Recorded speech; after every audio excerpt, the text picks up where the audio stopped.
Everywhere. Come join us on GB News, the People's Channel, Britain's news channel. We are GB News, right across the nation. You can get us on television, on radio, on digital. We're absolutely everywhere. Amazing! You see, amazing! You remind me of me in the European Parliament. But here's the most important bit. We are not part of the mainstream establishment. We think and speak just like you do. We are the People's Channel. Magnificent. That's really, really thoughtful. Come and join us on GB News, the People's News Channel. Join me, Lawrence Fox, on GB News. Frank, fun, fearless, and sometimes serious. Much as I love a Friday night punch-up, what I really want is a battle of ideas. I want to look at things differently. I want to hear different voices and engage with your unique experiences. Every Friday at 7 p.m. on GB News.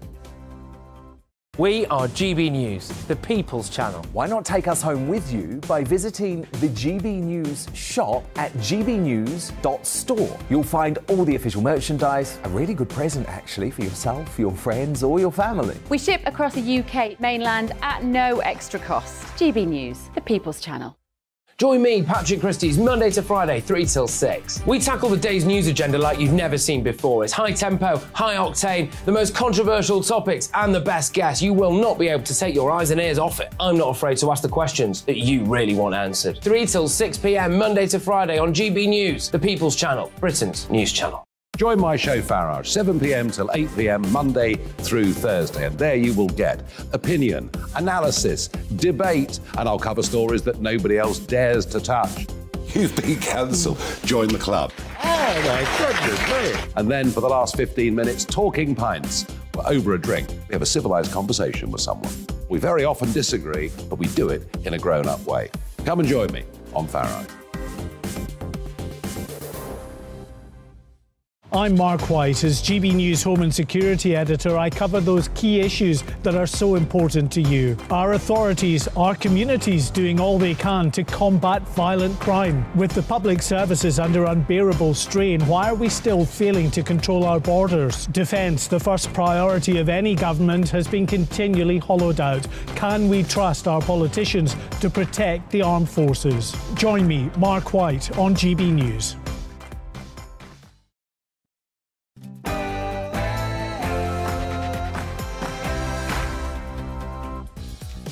10 o'clock on Tuesday, the 21st of February. I'm Bev Turner. Today, shameful behaviour. Nicola Bulley's family call out the media for intruding on their privacy during the search for the missing mum. But did the family fail? Were they failed by the police, or was this just a tragic and fast-moving situation? Do we really need more time and resources wasting on an unofficial investigation? A 4-day working week and no pay reduction, a healthy work-life blend, or a sign that the younger generation are just weaker and lazy. And a headache for Rishi. Could the extremely complicated and never-ending debacle over the Northern Ireland Protocol unravel his government? And standoff over Ukraine. Biden in Kyiv right now. President Putin is on his feet, claiming that Russia did everything to stop the conflict. He claims that his country is more at risk than ever before from the West. So are we closer than ever to an escalating war? We're watching live pictures now from the Kremlin.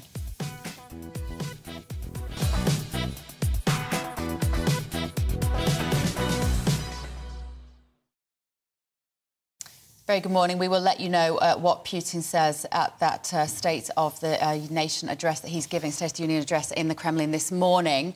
Obviously, he does this statement every year. This year might be just a little bit different. We will let you know everything as we hear it. Some good news for women this morning. Women going through the menopause will soon be able to access a year's supply of hormone replacement therapy for under £20. Let me know what you think of that and all our other stories this morning. Email me, gbviews@gbnews.uk. Lots to get through, but first, let's bring you up to date with what's happening around the world with Tamsin Roberts.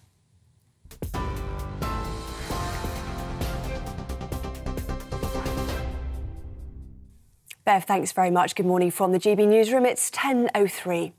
The Prime Minister's under pressure as speculation mounts over a possible deal on the Northern Ireland Protocol. Arriving for a meeting, Cabinet members were asked if they support Rishi Sunak. Following reports, ministers could resign if Northern Ireland's place in the Union is put at risk. The Foreign Secretary, James Cleverly, and the EU's Maros Sefcovic are due to hold in-person talks this week after what was described as a productive video discussion. Earlier, Under Secretary of State for Women, Maria Caulfield, told us the Prime Minister is determined to resolve the issue. Our priority is trying to get this right for the people of Northern Ireland. And, you know, the Prime Minister has met with the DUP, for example, who are happy with elements of it. And, you know, the work now is to try and get those negotiations to a place where we can get an agreement on this and can make progress. Two former Prime Ministers are urging the government to send fighter jets to Ukraine. Liz Truss and Boris Johnson say air support is desperately needed to win the war, which began almost a year ago when Russia invaded the country. Last week, the Defence Secretary, Ben Wallace, suggested it could be years before the UK sends planes to Kyiv. Former head of the British Army, Lord Richard Dannat, told GB News the call for jets needs to be practical. I think it's much more practical for countries that own and operate F-16s. They are a little bit more user-friendly, if you like, than the Typhoon aircraft that the UK operates and the F-35s that we have a relatively small number of that we're operating up our aircraft carriers. So, yes, it's a reasonable call to put pressure on countries to give some fast jets, but it's not going to happen quickly. Meanwhile, Russia's president has accused the West of trying to acquire limitless power. In a major speech on the war in Ukraine, Vladimir Putin said sanctions, which were designed to make Russians suffer, have failed because the economy is stronger than the West anticipated. He also vowed to continue the war, strengthening the army and navy. The UK has reportedly spent more than £50 billion extra on gas since Russia's invasion of Ukraine. The costs were analysed by advisory organisation Energy and Climate Intelligence Unit. It's after the International Monetary Fund said British households have been hit harder by the energy crisis than any other Western European country because of the UK's dependence on imported gas. Lancashire police are facing questions over the way they handle their investigation into Nicola Bulley. The body of the missing mother of two was found in the River Wyre on Sunday, more than 3 weeks after she disappeared. Police described the search as extremely complex and highly emotional. Former Met Police detective Peter Blexley told GB News the investigation has not been up to scratch.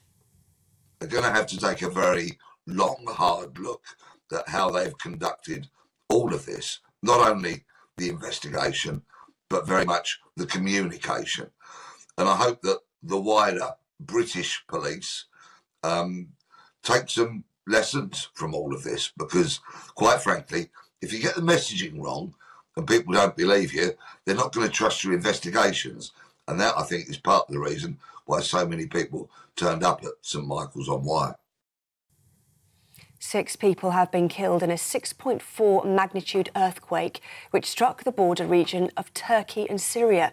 It's just 2 weeks after a larger quake near the same area killed more than 47,000 people and destroyed hundreds of thousands of homes. The country's government says more than 294 people are injured. Residents say more buildings have collapsed, but that most of the town had already fled after the initial earthquakes. Founder of the Global Relief Trust, Shahida Rahman, says people are still shaken by the previous earthquake. Tonight, in several cities, not only in Hatay, but also in neighbouring cities such as Adana and Gaziantep, people rush to the oil stations to get petrol and gas to their cars, and they slept in their cars, or some of them even try to drive to outskirts of the cities or to other regions, safer regions, and aftershocks are still ongoing, unfortunately, in the region, and the trauma is still going on. Women could benefit from cheaper menopause treatment as part of a new scheme to cut prescription costs.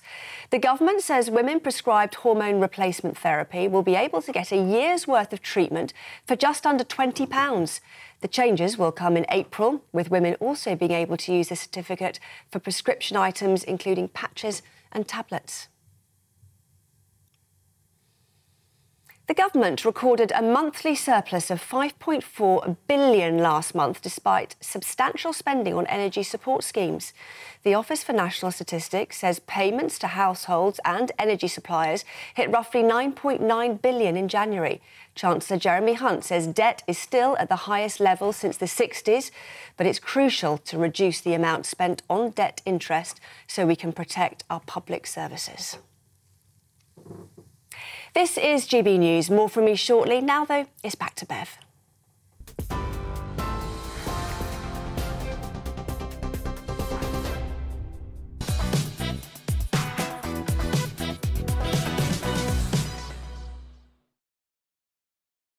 Very good morning to you. Thank you for joining me. Now, the family of Nicola Bulley say that she can finally rest after the mum of two's body was recovered from the River Wyre. In a statement read out by Lancashire Police, the family also said the press and the public must be held accountable for false accusations and the vilification of friends and loved ones. Our national reporter, Theo Chicumba, joins us now live from Lancashire. Good morning, Theo. I imagine the mood is a little calm and sombre there today.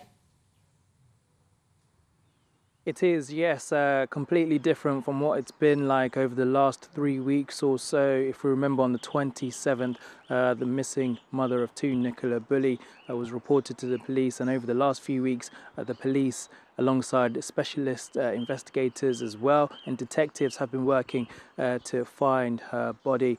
And we understand on Sunday someone got in touch with the police saying they'd seen a body in the River Wyre, and unfortunately they did find the missing mother of two, Nicola Bulley.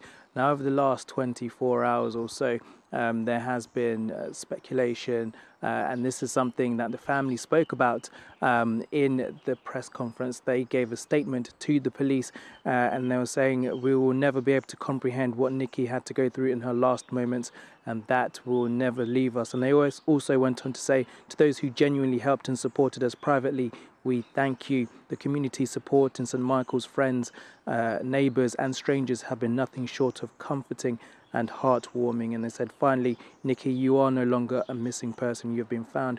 We can let you rest now.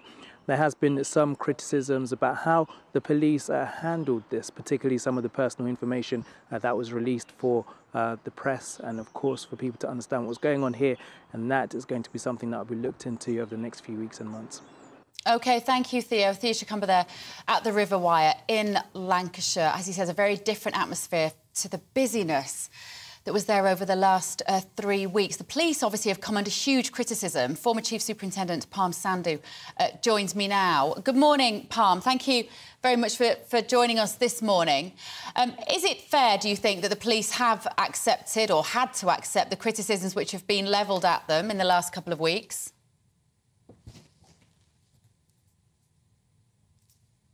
I think we're struggling to get hold of Parm at the moment. We will... Oh, there she is. Hello, Parm. Good morning. Hi. Hi. Obviously, the police have come under a huge amount of criticism at various stages. Do you think any of it has been justified? This has been a very complex investigation, and the police officers there have dedicated a huge amount of resource. They've had between 40 and 50 dedicated detectives working on this case.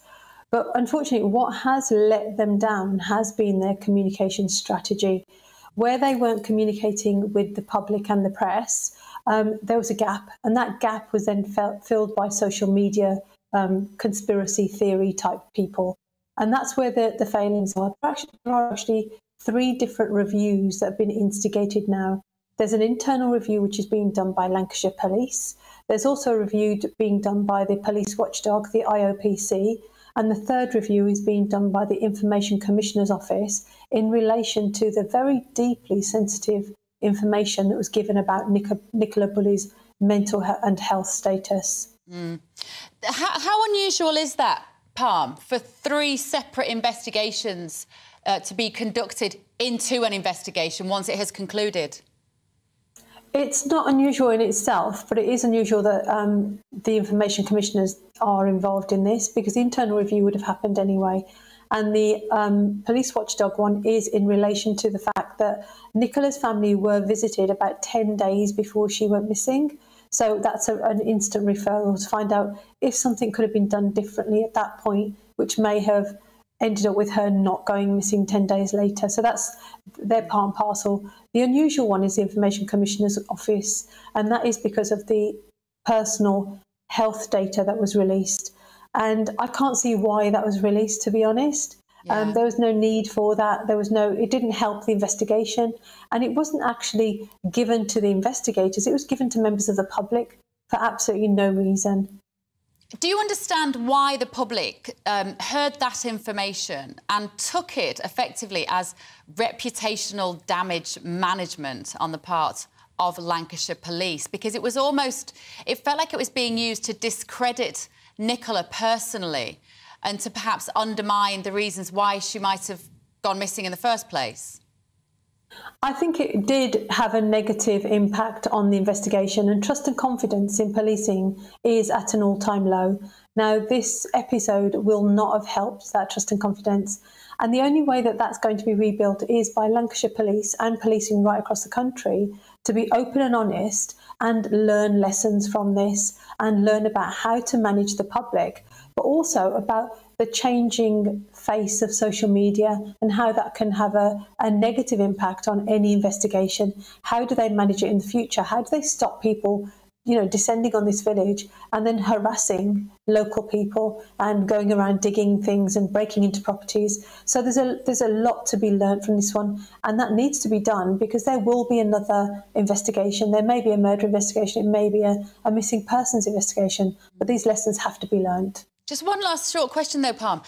The person who actually found the body was one of those social media sleuths. I mean, he went so far as to call himself a medium. I'm not sure we can credit that particular skill. He happened to be there at that time and see an object in the river. Does that not raise a question, though, in terms of why had the police not found the body? Why did it take somebody like that to do so? When a body enters water, it can move up and down the river, and it can be put onto the dry land next the river bank itself. So although that body was found on that date at that location, that doesn't mean it was there the day before or the week before, because that river was searched extensively with divers, drones, helicopters. There were members of the public going up and down, and somebody would have seen it. In relation to your question about the sleuths, you do... any investigation, you need help from the public, but you need the right public to help you, and you have to appeal for that information, the dash cams, any videos, any photographs that may have been taken. But there is a really fine balancing act between the two.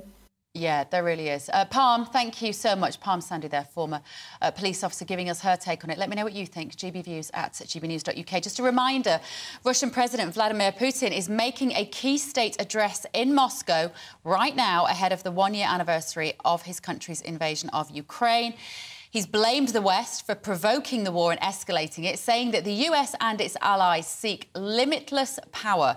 He claims the West never stopped trying to set post-Soviet countries on fire through means of economic suppression. We're looking at pictures there of the people within the Kremlin giving him a standing ovation. Now, the Prime Minister will chair a cabinet meeting today amid speculation that ministers could resign over his Brexit deal if it risks Northern Ireland's place within the UK. Yesterday, Home Secretary Suella Braverman became the second member of Cabinet to warn Rishi Sunak against ditching the Northern Ireland Protocol. GB News' political reporter Olivia Otley joins me now. Good morning, Olivia. It feels like this has been going on for a long time, debates about the Northern Ireland Protocol. It is a complicated issue. It is one of those issues which needs to be looked at in a full 360-degree perspective to truly understand who is affected. What has gone wrong with the deal, and what does Rishi Sunak hope to achieve today? Good morning, Bev. So what's gone wrong with the deal, essentially, is that the Prime Minister has failed to get the DUP and the ERG, that influential alliance of Conservative backbenchers, on side. And there are two problems really that the DUP have with this new Brexit deal. One of them is the continued role of the European Courts of Justice in arbitration matters pertaining to Northern Ireland. And the other issue is the number of customs checks on goods passing between Northern Ireland to mainland Britain. Now, on the issue of customs, there have been some big leaps forward actually in recent days, and I was in Belfast on Friday speaking to Jeffrey Donaldson, and Jeffrey Donaldson, the leader of the DUP, says that what they are pleased about is that the agreement that's been made on goods passing from Great Britain to Northern Ireland, that there wouldn't have to be the same customs checks that we previously had. There's a new way of doing it, red and green lanes essentially, so that would simplify matters from that perspective. But from the other way round, goods made in Northern Ireland passing back into Great Britain, there would still be customs checks. The DUP don't like that because they worry that in the future EU and British rules will diverge, and Northern Irish goods, it'll be impossible to trade them with Great Britain, which is obviously their biggest trading partner. So those are the two issues that are really holding up this deal. And it's being said now that Rishi Sunak has made a bit of a diplomatic error in failing to get the DUP and ERG on side before he went to Brussels. And actually Jacob Rees-Mogg has spoken out this morning and said that Rishi Sunak is making the same mistakes as Theresa May. Instead of talking to the DUP and then going to Brussels, he went to Brussels, spoke to the DUP in relative secrecy for a couple of weeks, then left the deal on his desk while talking to his aides around him about the deal, and waited a whole week before going to the DUP about it.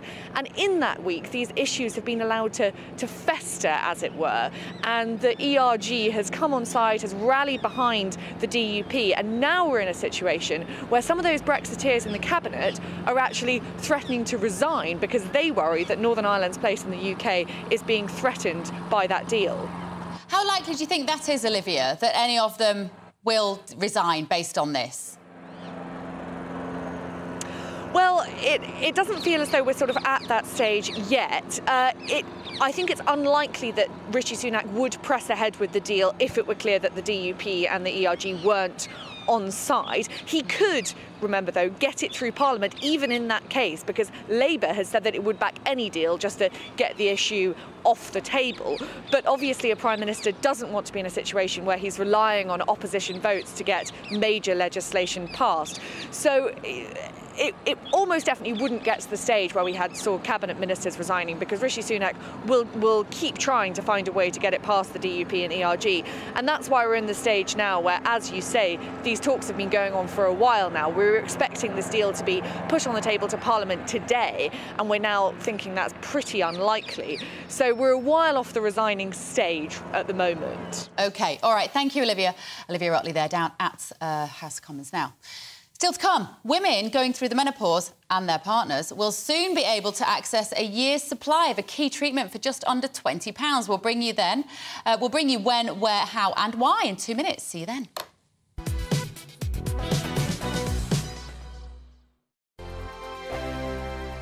It's all about family, being in people's living rooms, all the interaction and getting to know who our viewers and listeners are. When I was young, my dad used to say, Nana, stop arguing. I wanted an outlet that would enable me to give my opinion.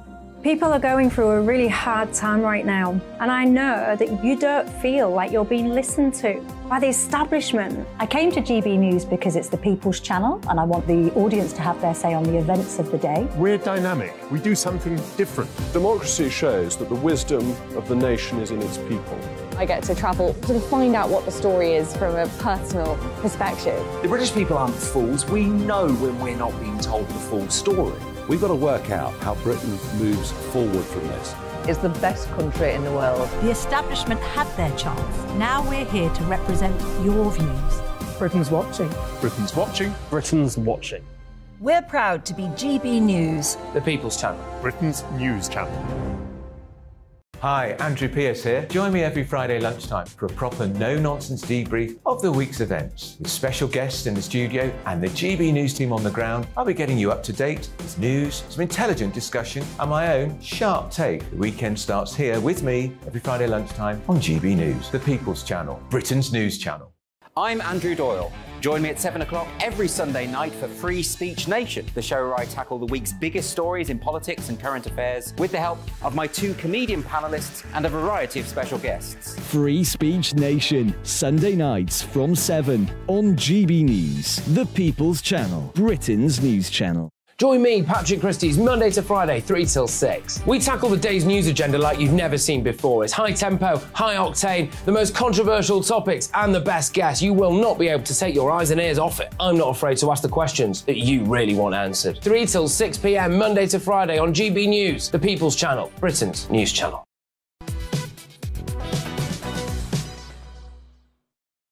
Very good morning, it's 10:23. This is Bev Turner today on GB News. Just a reminder that Russian President Vladimir Putin is making a key state address in Moscow ahead of the one-year anniversary of Russia's invasion of Ukraine. We're seeing the live pictures now. Putin has been on his feet talking for more than an hour. He's saying that Western sanctions designed to make the Russian people suffer had not succeeded, and claims that the share of Russian rubles in international transactions has, in fact, doubled. We will let you know any more breaking news from that particular story. Now, still to come. The world's biggest trial of a 4-day week has been branded a major breakthrough by most companies following the pilot. Are we all just becoming a little bit work shy? We're going to be talking about that in just a moment. But first of all, my panel are here. I'm delighted to be joined by political editor of the Daily Express, Sam Lister, and former Labour MP, Stephen Pound. Thank you both very much for joining me. Now, let's start with Nicola Bulley. She is on the front pages of all the papers still today with the headline, "You Can Rest Now." Nikki, as the dust kind of settles on this, it was the news that none of us wanted, Sam. Everybody has come out of this badly, it feels. The police, the armchair detectives. I would say even the family haven't fared well by giving that personal medical information about Nicola. What's your take on it now?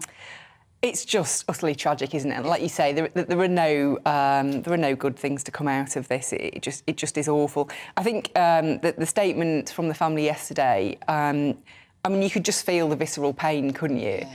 And the anger, and you can completely understand that. You'd have to have a heart of stone to not sympathise with the family at this time and how they must be feeling with the intense focus there's been on them from the mainstream media and from social media, armchair detectives.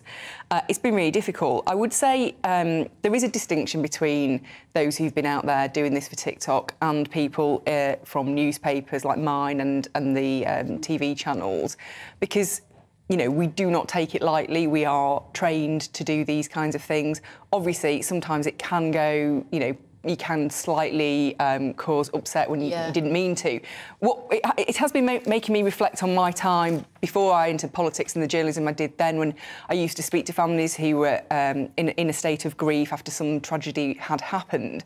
And it was always a really distressing thing to have to do. But what I did learn was actually some families do like to talk because they want to share how they feel about the person they've lost. And so actually, it's not as simple as just saying you should just stay away, because actually some families really do like to have that opportunity to share their thoughts about their family members. It's interesting that I thought was interesting, Sam, that the family particularly chose to criticise ITV and Sky News. They didn't actually criticise the digital warriors, the armchair sleuths. They didn't actually criticise them. They criticised the establishment mainstream. But I think there's been some. I think clearly with those two specific cases, I think they were contacted directly by those two channels, from what I understand, after they'd kind of asked for to be left alone. And I think that's where the issue is. That's how I understand it anyway. I think there is also some difficulty, though, because people are conflating the media and social media. And actually, they made comments about the way her partner has been treated in this. And as far as I understand, that has been on social media. It hasn't been through the printed press and the TV channels. And so I think there is a little bit of perhaps conflation about who's printing what and who's saying what. That's right. Everyone's a publisher now, isn't it? It's been a very interesting cultural phenomenon in a way, Stephen. We've got this bereaved family, these two little girls who've lost their mother. But it's been very interesting from a sort of social point of view in terms of, like Sam was saying there, about the fact that you've got the mainstream media working almost in competition with those people, with their own YouTube channels, with their own TikTok Well, they channels. doorstepped the family, didn't they? And that must be brutal. And I think you're absolutely right. You're one of the few people who's actually talked about the two little girls here. Yeah. I mean, these are two young girls. I think, what's it? 7 and 9. I think. 7 and 9. I mean, how awful must that be for them? And if only we could just allow them, you know, the space to grieve. But, you know, I think Sam's right. Sometimes people do actually need to know about this. But the thing about this particular case, it was the normalcy of it. I think this is a woman dropping the kids off at school, going for a walk with a dog. It was so normal, and I think that's what resonated with people. Yeah. But I think equally, I think we should all have a sort of moment, a pause to reflection and just think, did we, as the public, do the right thing? Did we spend too much time pushing this? Because social media reflects the public reflects social media. You see, that raises the issue. If it was a missing persons case, which it started out, the family wanted to raise awareness. We wanted to help. We wanted to raise awareness. We wanted people that might be driving down that road in Garstang to look at their dash cam footage. And maybe that was the conflict that the police had because they knew, because they'd visited the house 10 days earlier, that perhaps it was somebody that was at risk of taking their own life. Well, people always ask for that, but if at this very moment there's a young woman and a baby and her partner who may be camping in a tent somewhere in Kent who've been missing for the best part of 2 months. Now, why aren't there loads of people... Now, this is the woman, Yes, semi-aristocratic lady. yes, indeed, with a chap who is a convicted sex offender. Yeah, who from the United States, and they've had a baby. Their car burst into flames on the... And, you know, that is just as horrific a case in many ways. And yet, there they are. Maybe they're camping in the woods somewhere. You know, there's nobody helping and looking for them. And I think it's because Nicola Bulley's case, it was the normalcy of it, wasn't it? Yeah, you're right, actually. It's funny how some of these cases attract the public attention in the way that others simply do not. I think the difference being that particular woman who's gone missing, the feeling is that she is the architect of her own escape. Well, she has got form.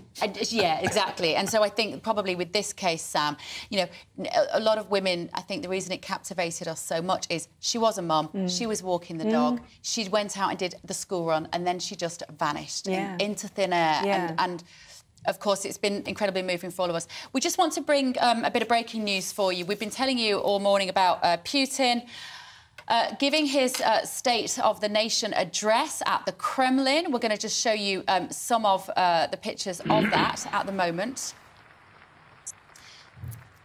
Is this concerning to you, Stephen Pound, on the day after Biden flew in to Kyiv to see Putin taken to the stage like this? Should we be worried? Well, I mean, the two facts are connected because it's the anniversary, but I was quite surprised to hear from President Putin that this whole Ukrainian invasion and slaughter and bloodbath is, in fact, our fault. It's us that are responsible for it. And I think this man is utterly delusional. And when I saw it come up on GB News that there was a standing ovation, I thought, well, what a surprise. Imagine if you didn't have a standing ovation. You know, there'd be some 6'4" bloke with, you know, with a Kalashnikov behind you. Yeah. Look, it worries me because what he's talking about is being in there for the long haul. However, I think the fact that he's having to say that does confirm the rumours that we've all been hearing, you know, from your own security correspondent too, about the splits and the fissures within the Kremlin, and particularly with the Wagner Group now saying that the military establishment aren't giving them the ammunition. I cannot see this continuing for much longer, but what I can see is a horrible sort of frozen stalemate that we might get. But what we're looking at here is President Putin trying to galvanise his country, as you say, being in it for the long haul. He's been addressing Parliament in Moscow for the first time since his invasion in Ukraine, of course. He told lawmakers this morning Western countries have imposed sanctions on Russia to make its people suffer, but he said it had not succeeded. Moscow's economy, he says, is much stronger than they thought. He's also blamed Western countries for the escalation of the war in Ukraine, saying that they sought to turn the conflict into a global confrontation with Russia. Putin claimed the existence of Russia is at stake and that he will do everything to return peace to his country. Vladimir Putin announced that he would provide the families of fallen soldiers with a special fund, saying that he understood how unbearably hard it is for the relatives of soldiers who've died fighting in Ukraine. Sam Lister, thoughts briefly? I think it's interesting that he has mentioned the families of the fallen soldiers, because I think this is where his biggest problem lies, in that actually the kind of West, the Russia v West thing is a very powerful thing on both sides. You know, we as the West feel very much that Russia is, you know, a threat and vice versa. But when you've got parents in Russia whose sons are being killed in the way that they are, for a war that people aren't really convinced is the right one, then that's where his problem lies. So it's interesting that he specifically addressed that point. But I think his point about sanctions is actually very phony. When you think of Magnitsky, Litvinenko, all the times that we could have imposed sanctions, you know, think of the Salisbury poisoning, we didn't. OK, thank you both. Right, still to come this morning. Workers feel less stressed and more productive having a 3-day weekend. The biggest trial of a 4-day week has been branded a major breakthrough by most companies following a pilot scheme. Are we all becoming lazy, or is this a sign of things to come? After your morning's news with Tamsin Roberts.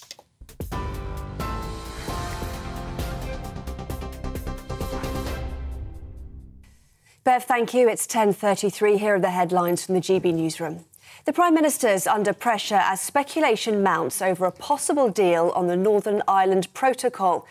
Arriving for a meeting, Cabinet members were asked if they support Rishi Sunak. Following reports, ministers could resign if Northern Ireland's place in the Union is put at risk. The Foreign Secretary, James Cleverly, and the EU's Maros Sefcovic are due to hold in-person talks this week after what was described as a productive video discussion. Earlier, Under-Secretary of State for Women, Maria Caulfield, told us the Prime Minister is determined to resolve the issue.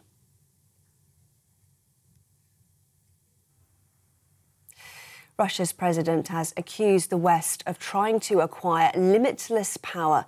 In a major speech on the war in Ukraine, Vladimir Putin says sanctions, which were designed to make Russians suffer, have failed because the economy is stronger than the West had anticipated.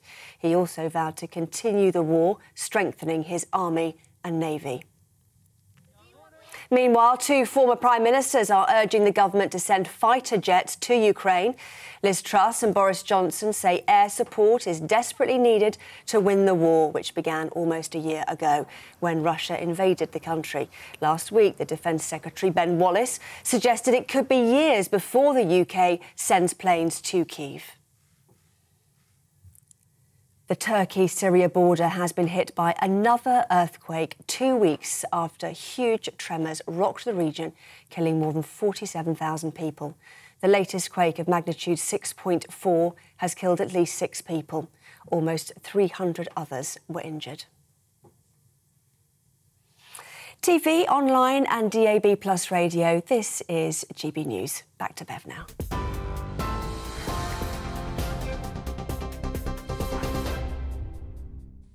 Now, I can't really talk because I work a 4-day week, but we're going to be debating the pros and cons of that in just a few moments. See you then.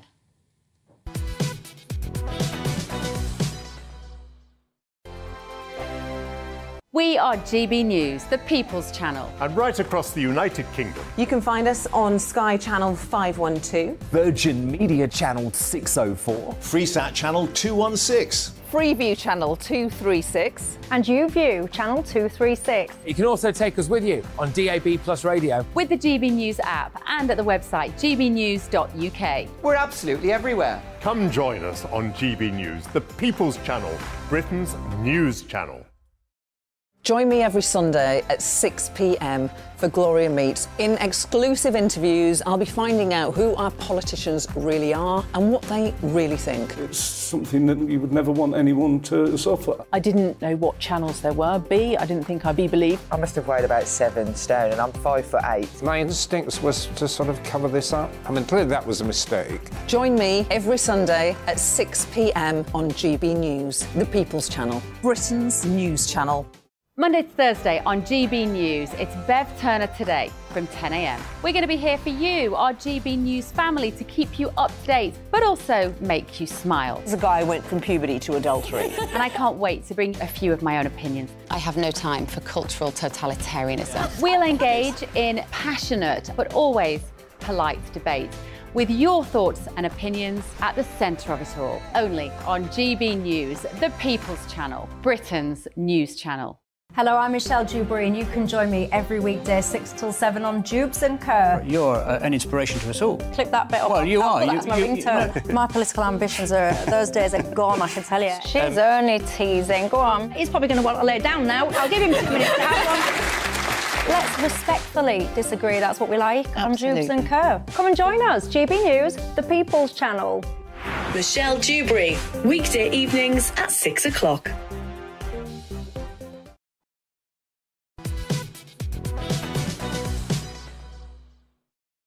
Very good morning, it's 10:38. This is Bev Turner today on GB News. So the world's biggest trial of a 4-day week has been branded a major breakthrough by most companies following the pilot.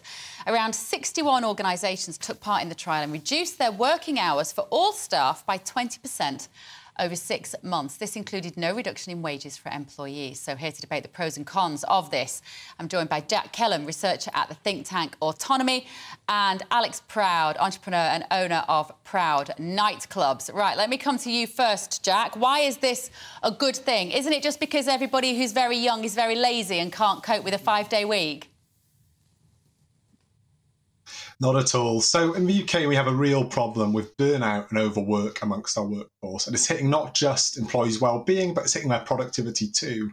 What we saw through this trial and companies moving to a shorter working week was not only did their stress decrease, not only did workers' burnout decrease, not only did their sleep problems decrease, but we saw company revenue go up against a comparison period compared to what it was before.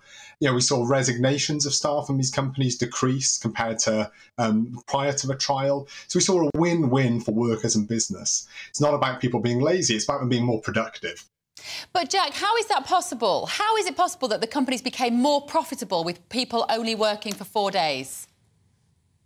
So as part of moving towards shorter working hours, these companies and their workers took on a review of their working practices. So they thought about how they could be more efficient in the time they had. Whether that was cutting down on meetings, arranging their shift patterns or work processes more efficiently. It was a real chance for like an audit of their working practices. And they saw the benefits of that, like we've said, not just with the workers, but in terms of business performance as well. So just imagine how much profit they'd make if they could execute those sorts of changes over a 5-day week. They'd be making a fortune. I'm right, aren't I, Alex Proud? Yes, I was about to say, I'm not sure why you can't audit your work process and your meetings, etc., while you're working a 5-day. The other thing I noticed, we didn't say increased profit, you said increased revenue, but that was probably because the last comparison example was taken during lockdown, wasn't it? Which probably is more to do with it. I think the rest of what you said was all the people involved in the trial, i.e. the people now working 4-day weeks, loved it. And the saying turkeys and voting for Christmas comes to mind. Of course, people preferred working less time. I mean, I'd like to work 4 days a week. When you said the biggest problem Great Britain faces is burnout and overwork and stress, that is, with due respect, complete nonsense. This country faces a productivity epidemic nightmare. We are appallingly unproductive. We've got less productive recently since lockdown. And probably the worst thing you could do with this country is remove 20% of the working time. We are the bankrupt person of the OECD right now.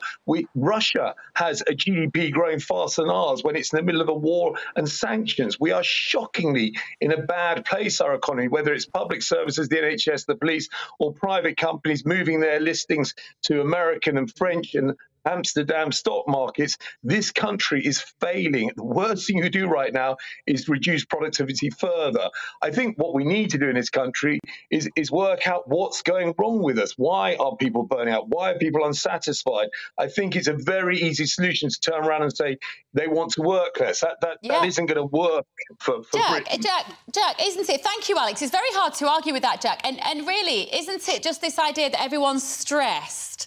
Well, you know what? Life can be hard. People don't know real stress now, do they? You're 23 years old, straight out of university, going for a cushy job in the media and going, I don't want to work 5 days because I'm stressed. I'm only going to work 4. So the companies involved in this weren't just young people in media companies. We had breweries involved, we had forms of hospitality, we had construction companies, we had quite a wide range of age demographics. Look, Alex is right. Productivity in the UK is a real problem. But work, stress, burnout, the figures we get from the authorities like the health and safety executives show the amount of working time we lose to this poor physical and mental health amongst workers. So, I mean, we can pretend that it's not grounded in reality, but it's being borne out time and time again across these trials. You know, it's not just for workers that want to keep a shorter working week, it's for bosses too, right? And they're not going to keep it unless they're seeing a positive impact on their businesses. The evidence is really mounting up around the world now, right? Yeah, Alex, this is time to push forward. So listen, the reason I'm bringing in age into this is because I do have a great deal of sympathy for parents, OK? I have a lot of sympathy, particularly when you've got young children and you're trying to juggle everything. I mean, I joke about the fact that I do a 4-day working week. Well, of course, my Friday isn't spent sat at home flicking through Netflix like the millennials might be doing. You know, my Friday, I'm catching up on the admin, I'm doing the laundry, I'm emailing the school, I'm doing all the stuff that parents have to do. You might have a bit of sympathy, maybe, Alex, if we kind of delineated this over age groups. Oh, I mean, I have loads of sympathy for loads of people. I have a member of staff who quite, one of the perhaps the only good things to have ever come from COVID is I'm completely fine if a member of staff says, I've got Parents' Day or I've got my child at home, it's half time, can I do a couple of days on Zoom? I don't like Zoom full time because I think when we all work together, we're much more creative and we fire off each other. I actually enjoy being at work because I like the people I work with. Don't let them hear that, by the way. But I enjoy being at work. It's mentally really good for you. I think it's awful being at home. And I'm totally fine if someone voluntarily, if I have a senior member of staff who wants to join and says, I want to get paid to work a 4-day week because of childcare arrangements, I'm way up for that. I've got various women who work for me for 2 or 3 days a week because they may have childcare arrangements that make that much more suitable. Let's be flexible. I'm talking about when I'm paying people the same amount of money that I paid them on 5 days to work 4 days. That's what I'm saying. Flexibility, intelligence, sensitivity, caring about your staff. Those are important things. I'm not paying the same amount of money for 5 days as for 4 days. That's basically getting ripped off. I'm sorry. Go on, Jack. I can see you wanted to come in. That's fine. Well, so in terms of flexibility, so across the companies involved here, this wasn't a single structure of 4-day working week that was implemented. So companies have a choice to design it how best work for them. So while some would have taken a full day off, many others would have staggered it across different days a week or reduced their hours too. So there's flexibility in this model. That's what's really interesting moving forward. I'd also say companies weren't getting ripped off. They were getting the same productivity that they got for 5 days within those 4 days.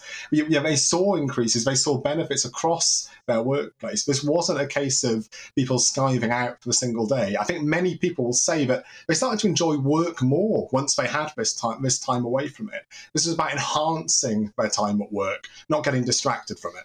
OK, all right, thanks, guys. Great debate. Jack Kellum there, researcher at the think tank Autonomy, and Alex Proud, owner of Proud Nightclubs, of which I am quite familiar.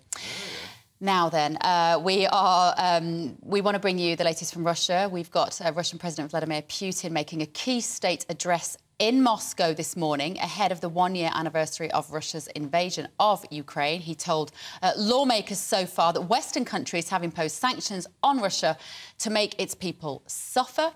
But he said it had not succeeded and that Moscow's economy is now much stronger than they thought. He's also blamed Western countries for the escalation of the war in Ukraine, saying that they sought to turn the conflict into a global confrontation with Russia. Putin claimed the existence of Russia is at stake and that he will do everything to return peace to his country. Right, after 11, we're going to be talking about these 15-minute cities and whether the health and environmental benefits they bring are remotely realistic. But first, my panel are still here with me this morning. I'm joined by political editor of the Daily Express, Sam Lister, and former Labour MP Stephen Pound. Thank you for joining me. Right, Sam, let's come to your piece in the Daily Express today, page 2. HRT cut to £20 a year on the NHS. Good news for women. It's great news for women. I think, basically, you can save about £200 a year. It depends on what kind of formulation of HRT you're on, but it can cost women up to £18 a month under the current system. From April, you can buy one of these certificates. cost you the same as 1 month's double prescription, so £18, I think it's £18.70. That will last you the whole 12 months. You can get as much as you need of different formulations, you know, whether it's patches or other types of HRT, and it will see you through for a year, so huge saving for women. I know that speaking to people in government that they see this as a very important move. Senior women in government, they want to show that they are actually a government that is on the side of women, and this is kind of like a big kind of retail announcement, we call it, you know, something that actually makes a difference to people's daily lives. Yeah, because recently there was an MP who tried to push through making menopause, putting it on the same level as maternity leave. You could have time off work. It didn't get through the House of Commons. But Maria Caulfield, the Minister for Women, said the government had made menopause support a top priority. This, I think, is a much more sensible way of doing it rather than allowing women. Have you got much experience of the menopause, Stephen Pound? Has this come into your life at all? Not as a participant. No, you know, men can have periods now, according to the NHS, so anything's possible. Yeah, but that's only in Scotland. but no, I mean, what I do know is, you know, people very, very close to me, you know, have had patches, and I think it's quite remarkable. One of the things that, you know, from an outsider, if you like, is the impact of the menopause can be dramatically different. Some people just sail through it. With some people, it's crippling. And also, the age spectrum seems to be extraordinary. I thought it would be sort of, you know, late 40s, 50s round. In fact, it can be earlier, it can be later. So anything that makes life a little bit easier. And maybe this kind of links in with the 4-day working week as well, because don't forget, some people simply couldn't go to work. That's right. And it's been one of those topics, isn't it, that nobody talked about, really. And then in the last sort of couple of years, helped largely by Davina McCall, TV presenter who's done a lot of work on this and has actually written a book about it recently. It feels like the last taboo has been smashed open, really, Sam, doesn't it? I'm glad we're talking about it. Yeah, and I think, you know, for older women in the workplace, you often hit that kind of point in your professional career where you're actually getting to the top of your game. And actually, the menopause, as Stephen said, can be crippling for some women. So actually, you know, if we can have things like this to help women who are struggling, then I think that's all to the good. And I think, actually, you know, if you are somebody who is, say, diabetic or has long-term health needs, you do get your prescription costs reduced, and so it's simply kind of putting this on a level with that, really. Yeah, quite right too, I think. And it's also the argument, I mean, menstruation is an issue here too, when sanitary products, there's absolutely no way they should have had VAT charged on them. And I hope that we've now moved on from that, and we can actually, do you know, we can talk about these things. It wasn't all that long ago. There's no way, you know, we could have mentioned these on these programmes. Certainly, you know, you wouldn't expect, you know, a bloke of my age to be talking about it. But we've moved on a little bit, maybe a little glimmer of hope of progressiveness. You're a modern man, Stephen Pound. It's nice, isn't it? Well, only because you'd give me a hard time if I wasn't. No, I think it's a really good news story, and I think actually the government, I'm glad you've got it on page 2 of your paper, Sam. You know, I think the government should take quite a lot of credit for this, actually. They've been getting a hard time over everything. We can see a glimmer of good news that they're doing one thing right, then this is an example of this. You've been getting in touch with your views. Reese has said this is about the 4-day working week. Gross domestic happiness is more important than gross domestic products. Surely we should be aiming to not work at all unless we want to. We're not born to work the 40 hours a week. Go ahead if you want to, but don't stop people who know there's more to life than working. Work is good for you, Reese. Purpose is good for you. I was dying to ask our man there, what do people do on their day off? Because I can promise you a lot of them will just sit and watch a bit of telly. Nothing wrong with that as long as it's GB News. Right, South Park. I don't know whether you're both familiar with South Park. Stephen Pound? I identify with one character in particular. It's a satirical, cartoon. It's big in America. Have a listen to this. It's been several months now since our beloved Queen has died. All Canadians are finding it hard to go on. All Canadians, that is, except for our first guest, the Prince and his wife. We want privacy! We want privacy! Thanks for having us on the show. It's so awesome to be here. It's great. Now, if you don't need to explain who that was meant to be. That was meant to be Meghan Markle and Prince Harry moaning about the attention that they just didn't want. It's brilliant, isn't it? We need satire at a time like this, Sam. She's upset. Apparently, Harry and Meghan's lawyers are casting an eye. I shouldn't say she. They're both upset about it. They're casting an eye and wondering about whether to take legal action against them. I mean, when are they never upset? You know, they're just always upset, and they're always considering legal action. And you just think, is this really what you wanted from your life? You know, you made this big play about going to have your, you know, private life as private citizens, and all they've done is engage in legal action and whinging, frankly. Against the press. Yeah. Like, they won a case against the Mail, didn't they? Yeah. Is that the kind of things that you think about as newspaper editors? Are people getting worried and thinking, does it put you off? I mean, actually, the law changed a while ago about privacy, and it's completely changed the way newspapers cover certain stories, and newspapers are incredibly careful now. And if you look to the kind of stories we do now compared to, say, 25 years ago, I mean, it's just a completely different landscape. But I think with these two, I just think, you know, if you're considering legal action against South Park, you've really got to have a look at your values, you know?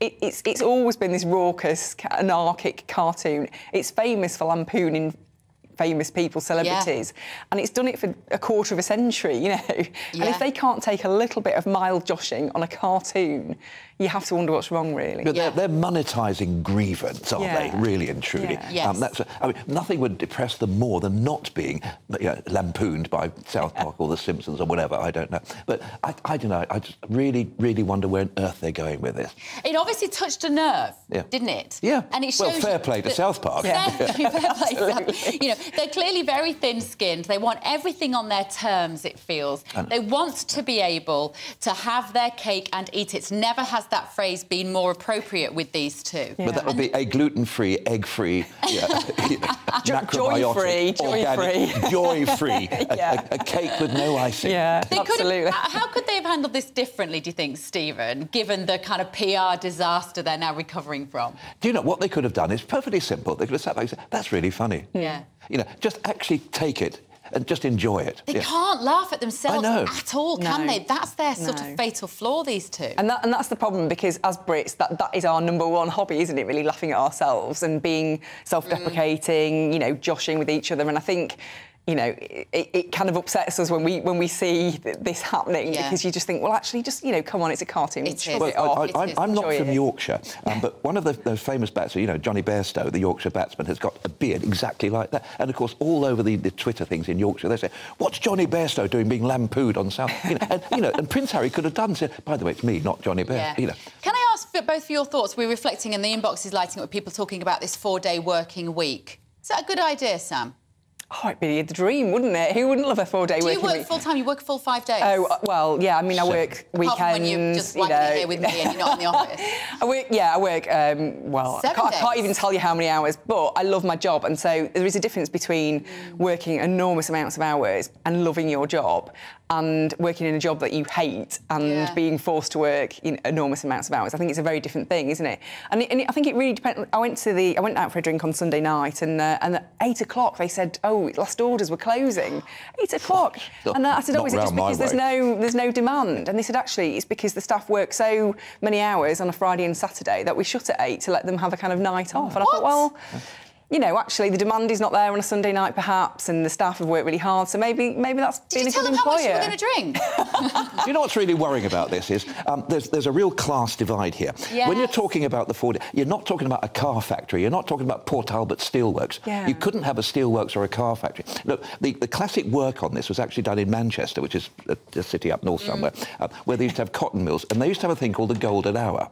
And the idea was that if you had a 50 or a 60-hour working week, the profitability was actually achieved in the last period of it. Interesting. Right, thank you, guys. Right, in the next few moments, we're going to be hearing from the 12-year-old who I'm calling the anti-Greta Thunberg. She was at protests taking place against 50-minute cities this weekend. You don't want to miss it. See you in a minute. Alex Deakin here with your latest weather update. Another dry, cloudy and mild day for most today, but we are going to see a change by tomorrow. That's because of this cold front. Tucked in ahead of it, we've got the mild air. That's why temperatures are above average today. But behind it, there's blue, suggesting the colder air. And that weather front will be pushing across the country tonight and tomorrow. But it's not here yet, so for most places it is another mild but cloudy day. Some holes in the cloud, northeast England and particularly northeast Scotland, where we're seeing a bit of sunshine, but generally staying fairly drab. Perhaps a little brighter over East Wales and southeast England this afternoon. That weather front will eventually bring some rain to the Western Isles. But as I said, ahead of it, it is mild. So temperatures not quite as high as yesterday, but still 10 to 12, maybe 13 or 14 in Aberdeenshire. The rain will push into western Scotland and Northern Ireland through this evening. The winds will be picking up here as well. The rain not particularly heavy, but it will be spreading into parts of southern Scotland, northern England and Wales through the night. So things turning damp in the west, and we could see a few showers across the southeast and East Anglia by the end of the night as well. Another pretty mild one, but the colder air is coming into the northwest. The temperatures here by dawn getting down to 1 or 2 degrees Celsius. And a colder feel tomorrow for Scotland and Northern Ireland, but there will be some sunshine. A grey start for England and Wales with some outbreaks of rain. In fact, most of the day looking fairly dull and damp across East Anglia and the southeast. Brightening up over the Midlands and Wales, just 1 or 2 scattered showers. Some sunny spells for northern England, and the showers turning wintry over northern Scotland, chiefly over the hills, but some wintry weather down to lower levels, and it could turn icy on Wednesday night and into Thursday morning. Still some outbreaks of rain across East Anglia and the southeast. They'll linger into Thursday morning, but clearer skies elsewhere and a hint of blue on the chart. Yes, frosts will become a thing once more later this week as things turn a little bit colder. There should be some sunny spells too.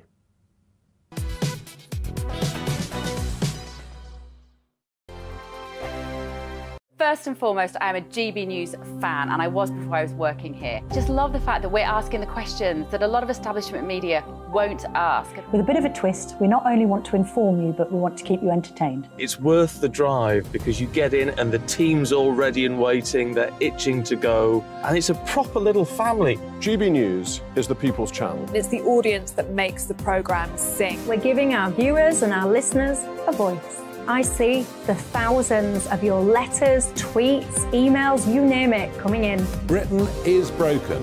How on earth did we get into this mess? But more importantly, how do we get out of it? The establishment had their chance. Now we're here to represent you. It's time for something different.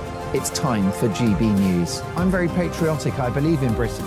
Our best days lie ahead. Britain's watching. Britain's watching. Join us here on GB News. The People's Channel. Britain's news channel.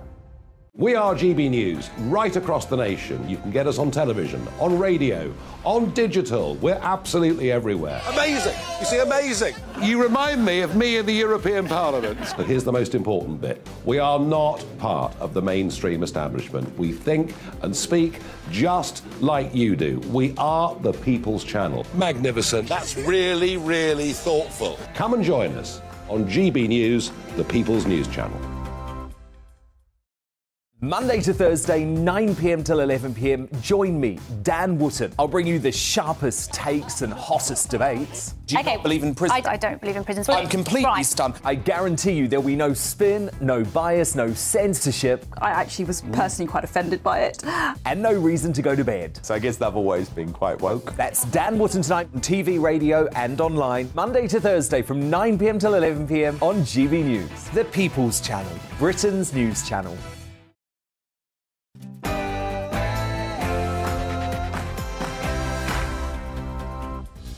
It's 11 o'clock on Tuesday, the 21st of February. I'm Bev Turner. Today, we've been bringing you live footage of Putin talking in Moscow and spelling out his ambition for the ongoing war in Ukraine. We'll have expert analysis in just a moment. Also, 15-minute cities, the solution to the climate crisis or a gross suffocation of your freedom to travel. And what on earth is happening to our farmers? They are struggling to make a profit whilst putting food on our plates. Good news, though, the government are providing £168 million, but will it be enough to save our much-loved farmers?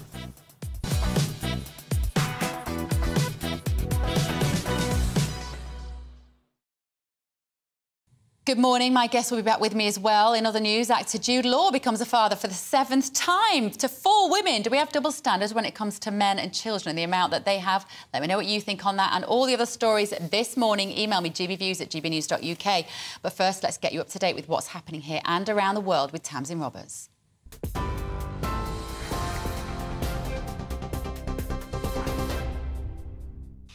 Thank you. Good morning from the GB Newsroom. It's 1 minute past 11.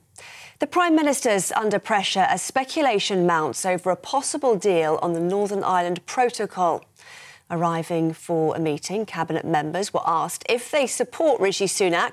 Following reports, ministers could resign if Northern Ireland's place in the Union is put at risk. Earlier, Under-Secretary of State Maria Caulfield told us the Prime Minister is determined to resolve the issue. Our priority is trying to get this right for the people of Northern Ireland, and you know the Prime Minister has met with the DUP, for example, who are happy with elements of it, and you know the work now is to try and get those negotiations to a place where we can get an agreement on this and can make progress.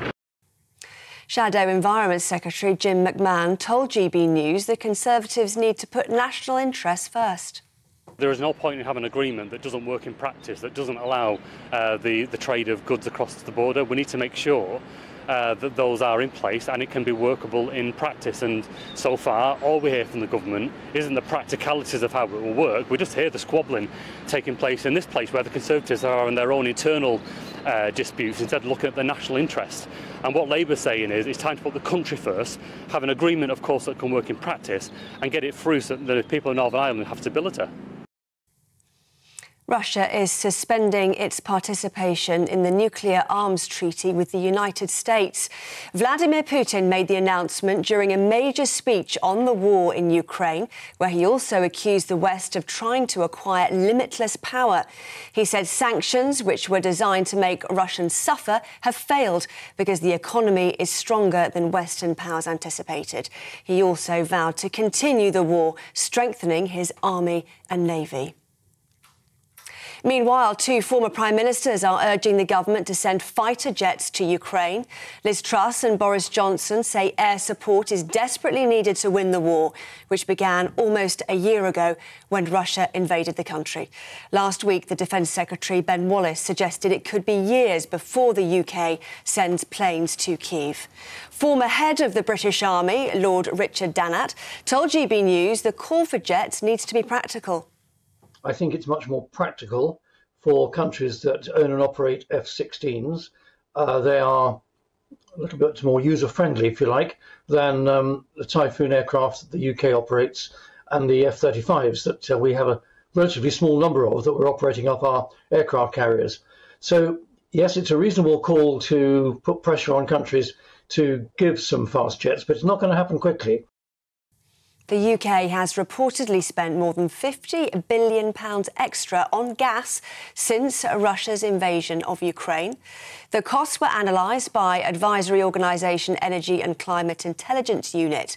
It's after the International Monetary Fund said British households have been hit harder by the energy crisis than any other Western European country because of the UK's dependence on imported gas.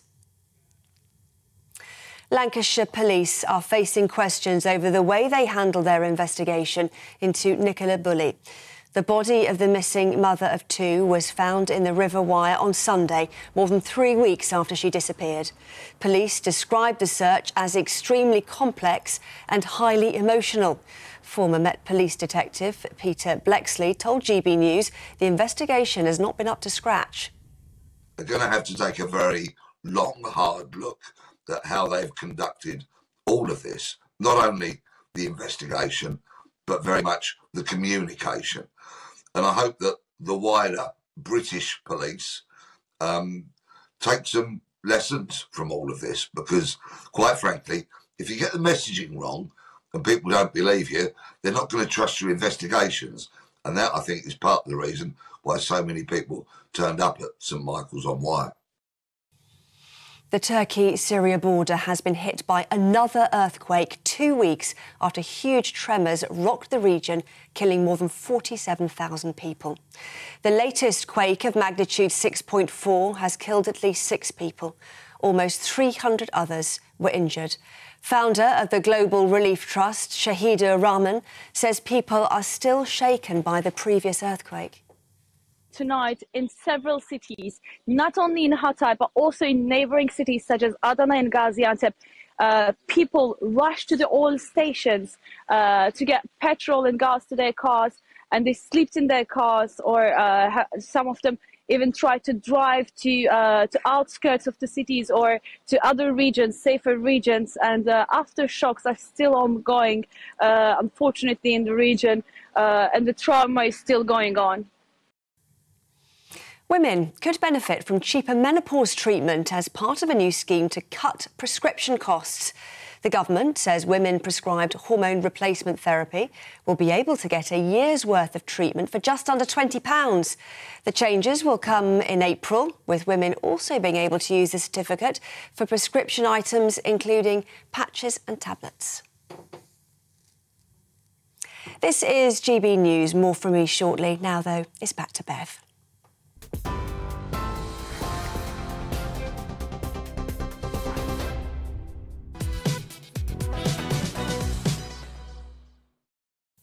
It's 11:07. The Russian President Vladimir Putin has addressed delegates in Moscow in a key state address ahead of the one-year anniversary of Russia's invasion of Ukraine.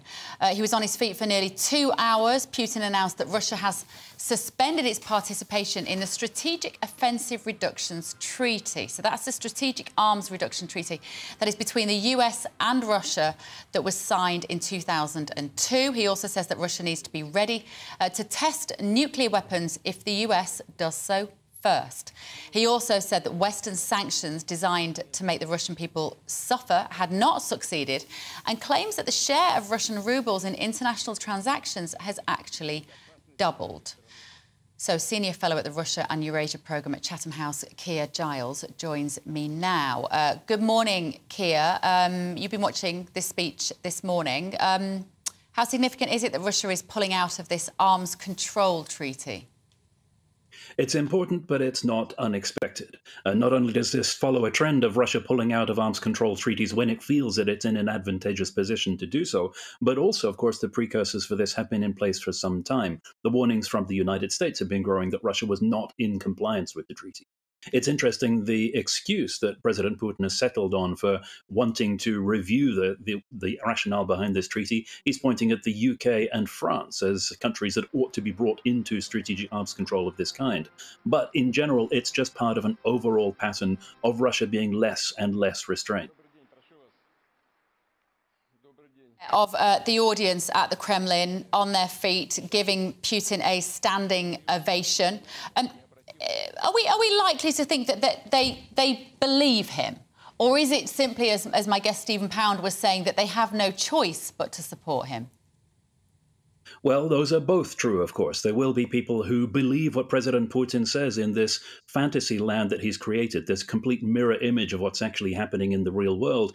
If you look at the first 20 minutes of his speech, where it's this familiar recital of all of his grievances against the West and the reasons for the current war in Ukraine, they're the 180-degree opposite of what has actually happened in real life. But of course, within Russia, people don't have the same amount of access to the information about what's really happening. But then, of course, they have to back Putin in this. And the standing ovation will not just be for the threats against the West, not just for the wild language about nuclear weapons, biolabs, Nazis, and so on. It's also for all of the economic measures that he's announced, also for all of the fine detail about how Russia is doing so well at the moment. And its economy is thriving, and it will make people wealthier. There's a big element to this speech that is about very mundane details of how the Russian economy is progressing, as opposed to all of the really quite dramatic language that's used against Ukraine and against the West. How is the Russian economy doing, Keir? Because I don't think it's doing as badly as people expected it to, is it? It depends which people you're talking about. Now, some people expected immediate dramatic effects from Western sanctions against Russia following the invasion, the February invasion of Ukraine last year, but they were never designed to have an immediate impact. And of course, some of that was mitigated by Russia's energy revenues. The fact that for some time, countries were still buying Russian oil and gas and propping up the economy and providing sources of revenue that were supposed to be cut off by the sanctions. But most economists agree that the long-term effect is going to be far greater. The problem, of course, is that President Putin in his speech is pointing at the Western sanctions, he says, being intended to make Russian citizens suffer, and, of course, blaming the West for this as opposed to Russia's own actions. Russia, we know, can withstand a great deal more economic pressure because its economy is resilient, because it can suffer a great deal more of the degradation that we've heard President Putin refer to this morning. But sanctions overall are a long-term tool, not an immediate one. He said he would respond to any challenges from the West. Do you hear that as an act of escalating the potential aggression? No, there's a lot of standard language that we've heard from this. In fact, people's buzzword bingo cards were filling up very rapidly in the first few minutes of Putin's speech. All of the usual complaints and all of the usual threats as well. There was a reference to use of nuclear weapons in this speech, but it was a very subtle one, much more subtle than we heard over the course of the last summer, where there was this intense and constant driving home of the nuclear threats from Putin. He was talking about the calls for a defeat of Russia in Ukraine being the same as threatening the existence of Russia itself. And that, of course, is one of the criteria that they use for when they can use nuclear weapons. But it's roundabout language, it's quite well coded, and so it's only people that were paying close attention that will see this as an effort to deter Western backers from providing Ukraine with the kind of support it needs to win the war. He announced that he's suspending participation in New START, a strategic arms reduction treaty between the US and Russia. Just remind our audience, what does that mean?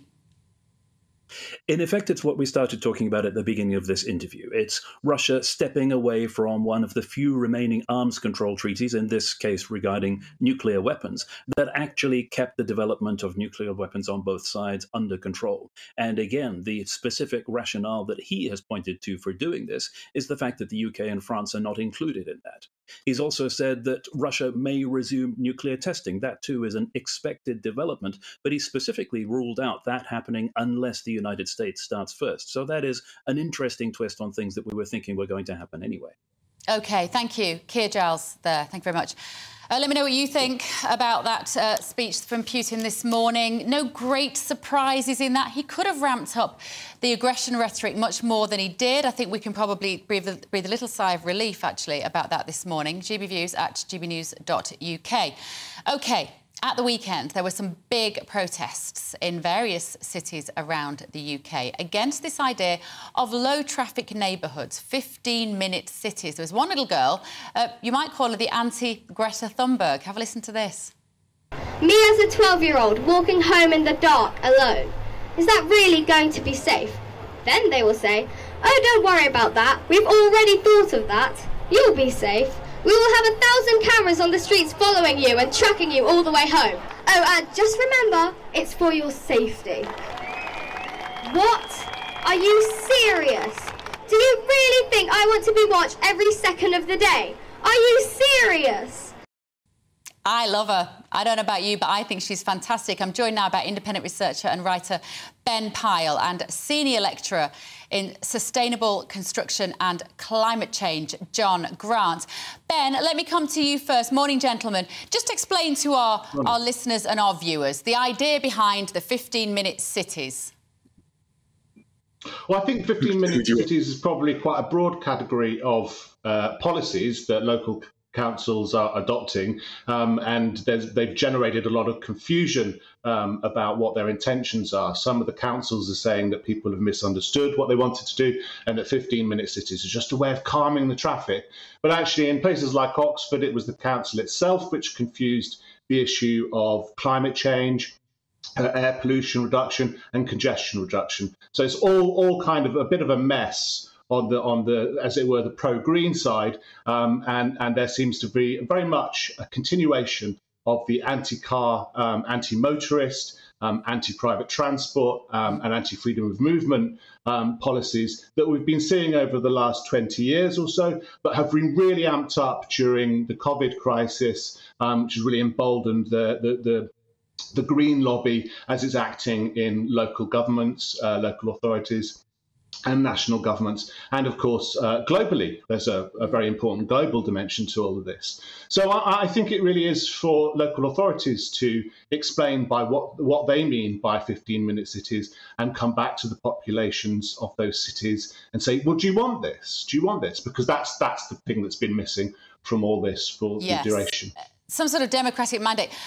John Grant, good to see you again. Let me bring you in. You heard that little girl there talking about the fact that if she cannot be picked up from a play date by her parents, she's going to have to get a bus home in the dark.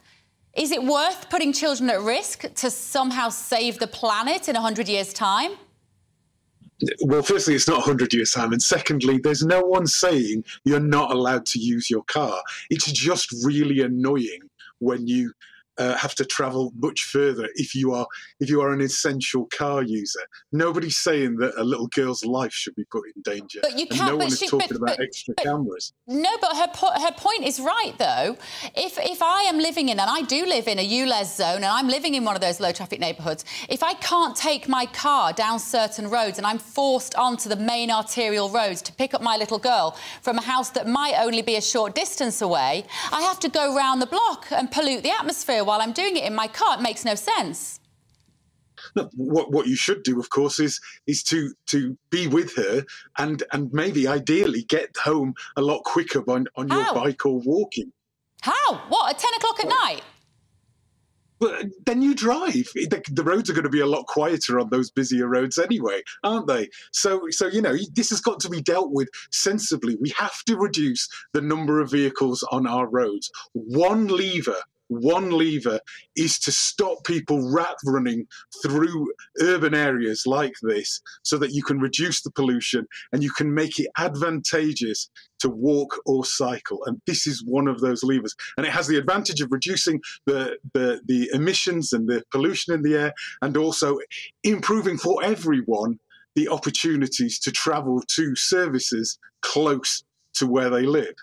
Ben, this war on the motorist, Ben, is there any evidence at the moment that these low-traffic neighbourhoods, these ULEZ schemes, I know that we are kind of lumping it all in one kind of debate about the car and the demise of the car, but is there any evidence, Ben, to suggest that they do improve air quality in residential areas? Well, I guess if you live in the middle of a street that's now blocked, perhaps you're going to have slightly less air pollution. But what people who live near these places are saying is that along the boundaries of those places, air pollution has been significantly increased. And so I think the health benefits, I mean, Greens talk a great game about creating all these health benefits and improving society. But I think what we've just heard there indicates that they don't really understand how people live, and they haven't really explained to people how they're going to be able to carry on their lives in the way that they've grown accustomed to it. So I think health is a bit of a misleading what do we call it, a red herring or so. Like I think if you were really interested in health, and if policymakers are really interested in health, what they need to do is concentrate on wealth. Because we know for sure at every level that you look at this, the relationship between household income and individual income, or household income and healthy life expectancy is they're extremely strongly correlated. The relationship between air pollution and healthy life expectancy is far less correlated. I think the difference is more than tenfold, right? So you know, you can account for differences in health outcomes in terms of wealth. But you cannot do that with air pollution. And so, I mean, it's John, complicated and it's very statistical. But OK, thank you, Ben. John, if I can just say, there are shops closing down in some of these neighbourhoods. Oxford has seen a significant reduction in footfall on the streets, which are being increasingly pedestrianised. The death of the car means the death of the shopper. Not local shops. That can't be right. The pedestrianisation. The pedestrianisation of shops. People can't shop when they're sat in their car. They have to. No, but they need to park their car and put their shopping in it. And if you've got a baby and a pram, or you're in a wheelchair, or you're otherwise disadvantaged and you can't get, you just give up on shopping. You go home and you buy it online, and it's the death of the high street.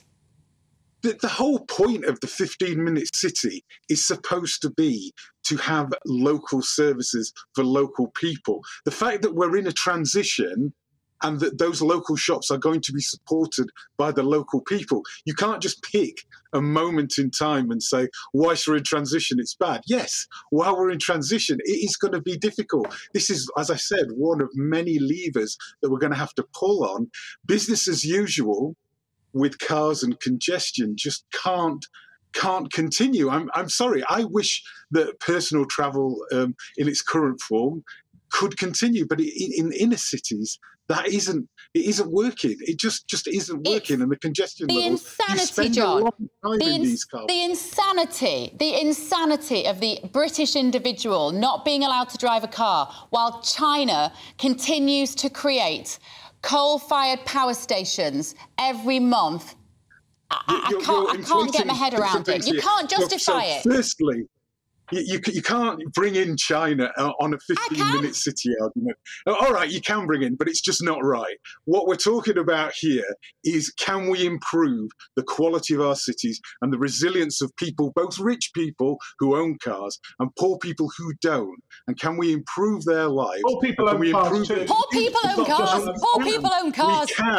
We can improve their lives by making the services close to where they live. That makes it resilient, so that if there are problems, if fuel prices go up, if there are challenges with air quality, if the weather's, if we are in a climate emergency, that is part of it. This is one lever that we have to pull. But the problem is, poor people in my area where I live, which is ULEZ compliant, a lot of my mates who didn't want to have to buy a new car because they're quite happy with their second-hand car, but every time they took it off the drive, they had to pay £12.50 to just go within 15 minutes of their own home.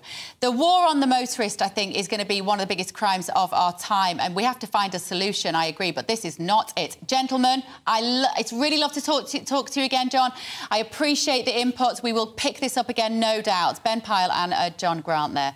Let me know what you think. GBviews at gbnews.uk. In the next few minutes, I'm going to be asking if Roald Dahl books should be rewritten to keep up in modern society. See you in a few minutes.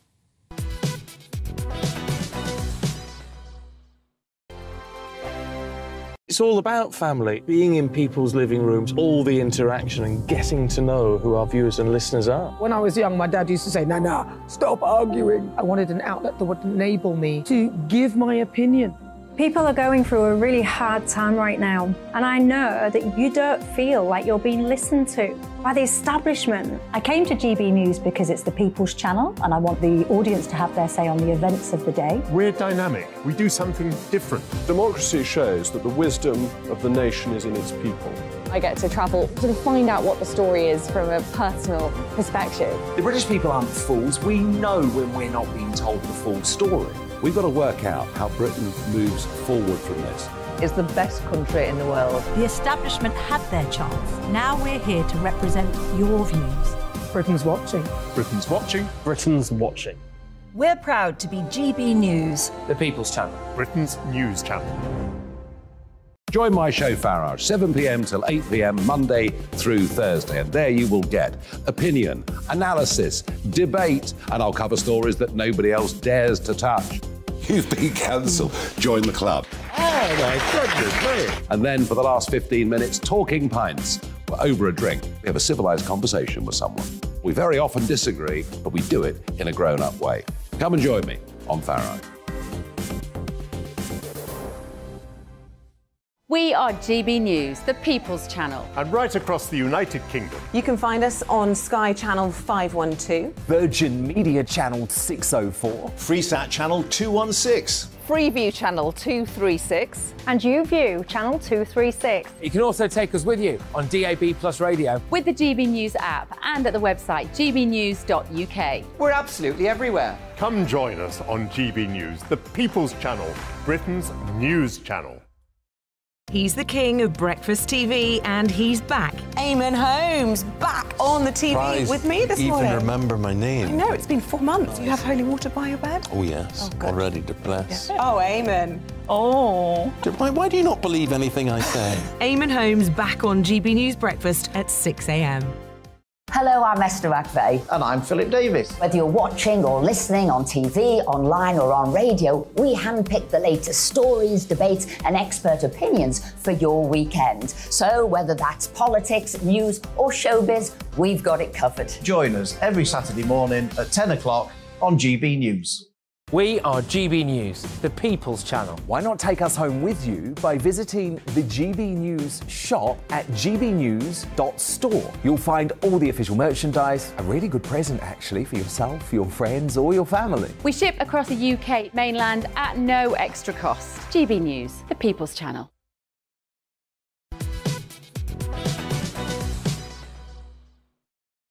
Welcome back. Still to come this morning, the fate of our much-needed and much-loved farmers. They are really struggling at the moment. Well, the government is making an announcement to help them. That's up shortly. But first, let me introduce you to my panel.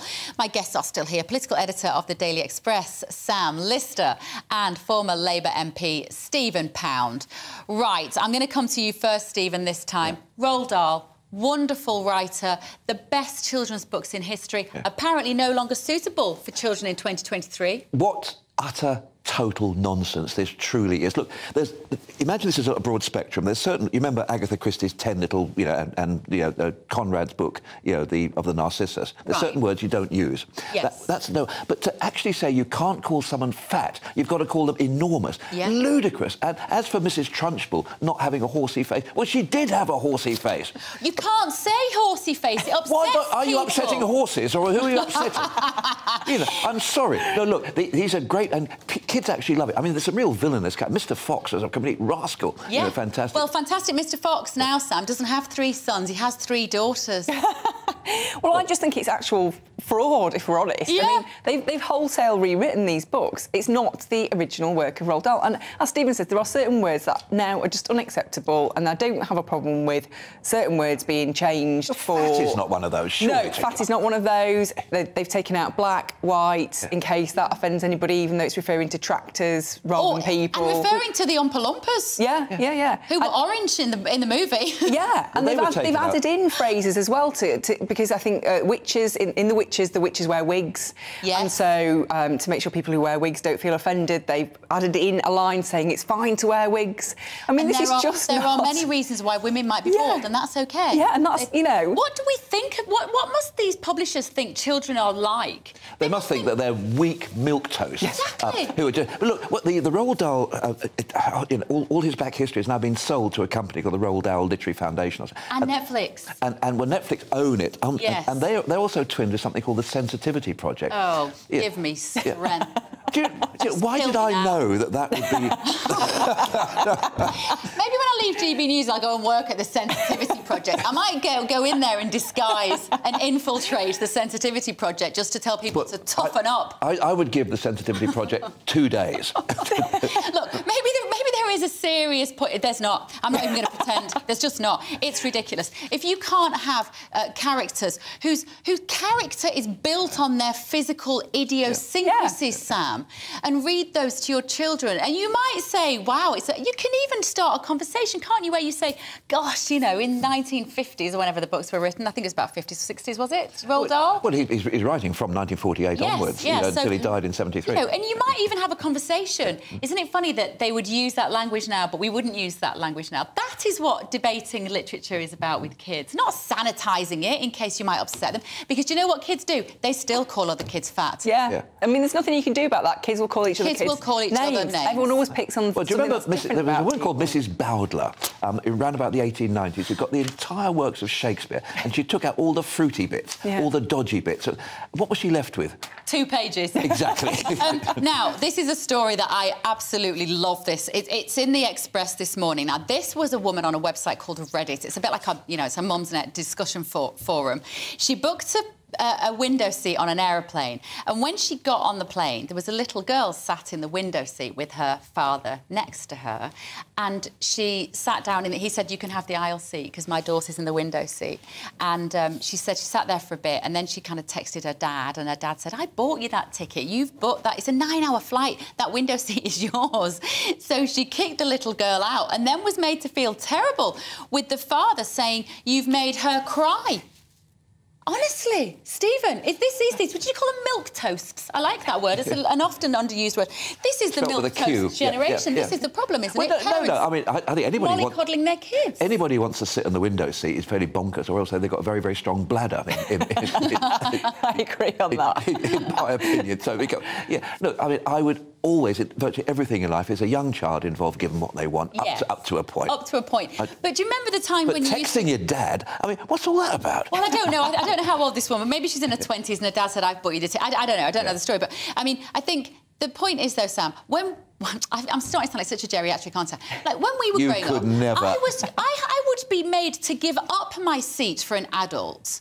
I think it's really significant that we now expect adults to give up their seats For children? Yeah. I mean, this is something that I do moan about, and it does make me sound like an old fogey, but we were not allowed to sit down on the bus if there was an adult standing. That was just the rule. Yeah. And that was for all kids. It wasn't just, you know, my family. It was And you've all got kids. millions of siblings, haven't you? Only one. Only one. I thought you... OK, no, sorry. But anyway... I've got 9. Yeah. But, you know, essentially, if you're an adult and there's a kid sat down, I find that a really weird concept because it's the complete reverse of the 80s. Yes. And I don't know when that happened. And it's like, why should these young kids? They've got, you know, plenty of energy and... Why did that happen, Stephen? Well, I have to say... You've got millions of siblings, isn't it? You've got 8... You're one of 8. Yeah, 1 and 9. 1 and 9. Yeah, but I tell you what really hurts for me. I mean, I will always stand up for a woman on the tube. I'll just do that. You know, call me an old-fashioned, ghastly, antediluvian, prelapsarian sex. Nice. However, what happened to me the other day cut me to the quick and hurt me What deeply. happened? Somebody stood up for me. Oh, Stephen, little do they know. They don't know you like we do. Right, still to come. Some good news for farmers this morning. Almost £170 million has been promised to them, but is the money going to the right areas? That's after your news with Tamsin.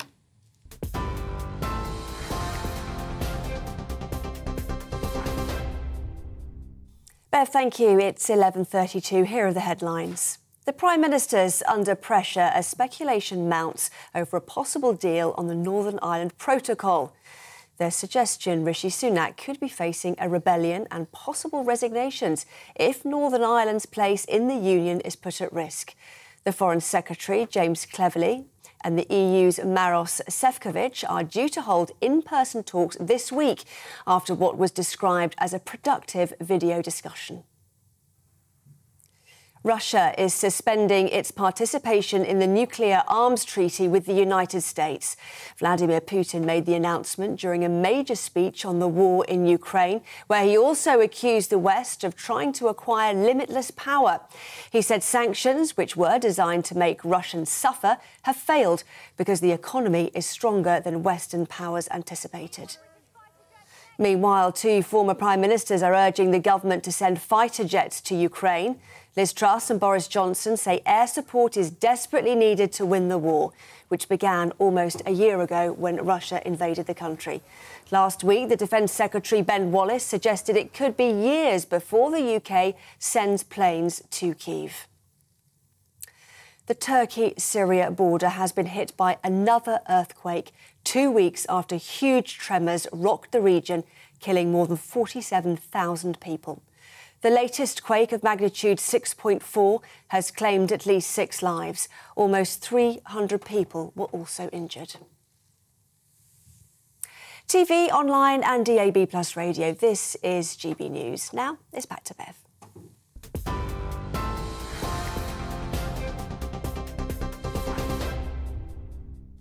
More than £168 million has been promised to help farmers. Find out where that money is going in just a few minutes.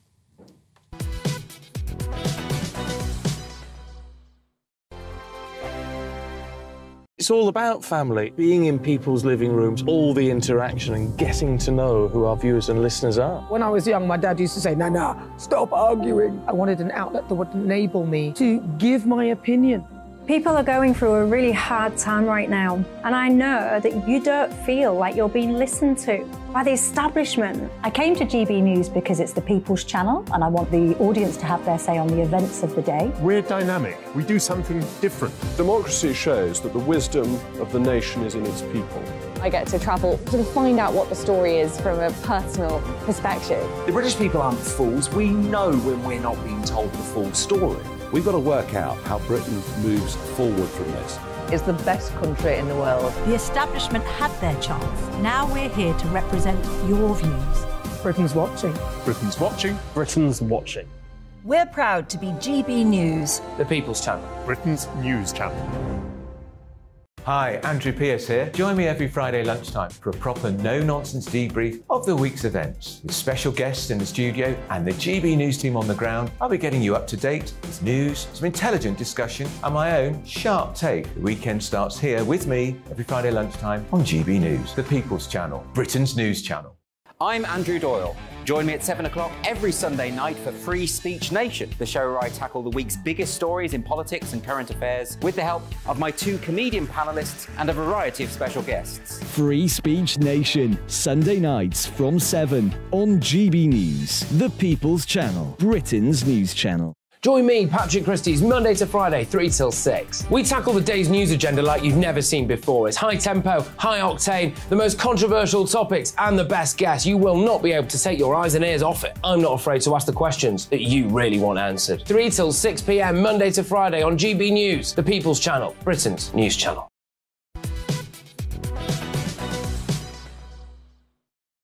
Good morning, it's 11:36. This is Bev Turner today on GB News. In just a moment, NHS warnings, because of course it's Pancake Day. You won't believe what they're telling you to do now. But first, the government is pledging increased funding to boost farming. The money will be used to drive innovation and productivity in the industry, as well as supporting animal health and welfare through, you guessed it, greener equipment and automation. Joining us from Birmingham is GB News reporter Jack Carson. Good morning, Jack. Tell us about this funding announcement. Where's the money going? Well, Bev, as you mentioned, it's £168 million of investment to try and boost farming, both with it being more environmentally friendly, but also boosting productivity as well. The funding's going to sit alongside the environmental land management schemes that already exist to support sustainable food production while also protecting, of course, the national environment. Countryside makes up around 75% of the country's farmers look after that, and so that's one of the main things as well that Minette Batters, the NFU president, also mentioned here in her opening address. A lot of the money's going to go, and farmers can apply for grants for farming equipment and the technology fund.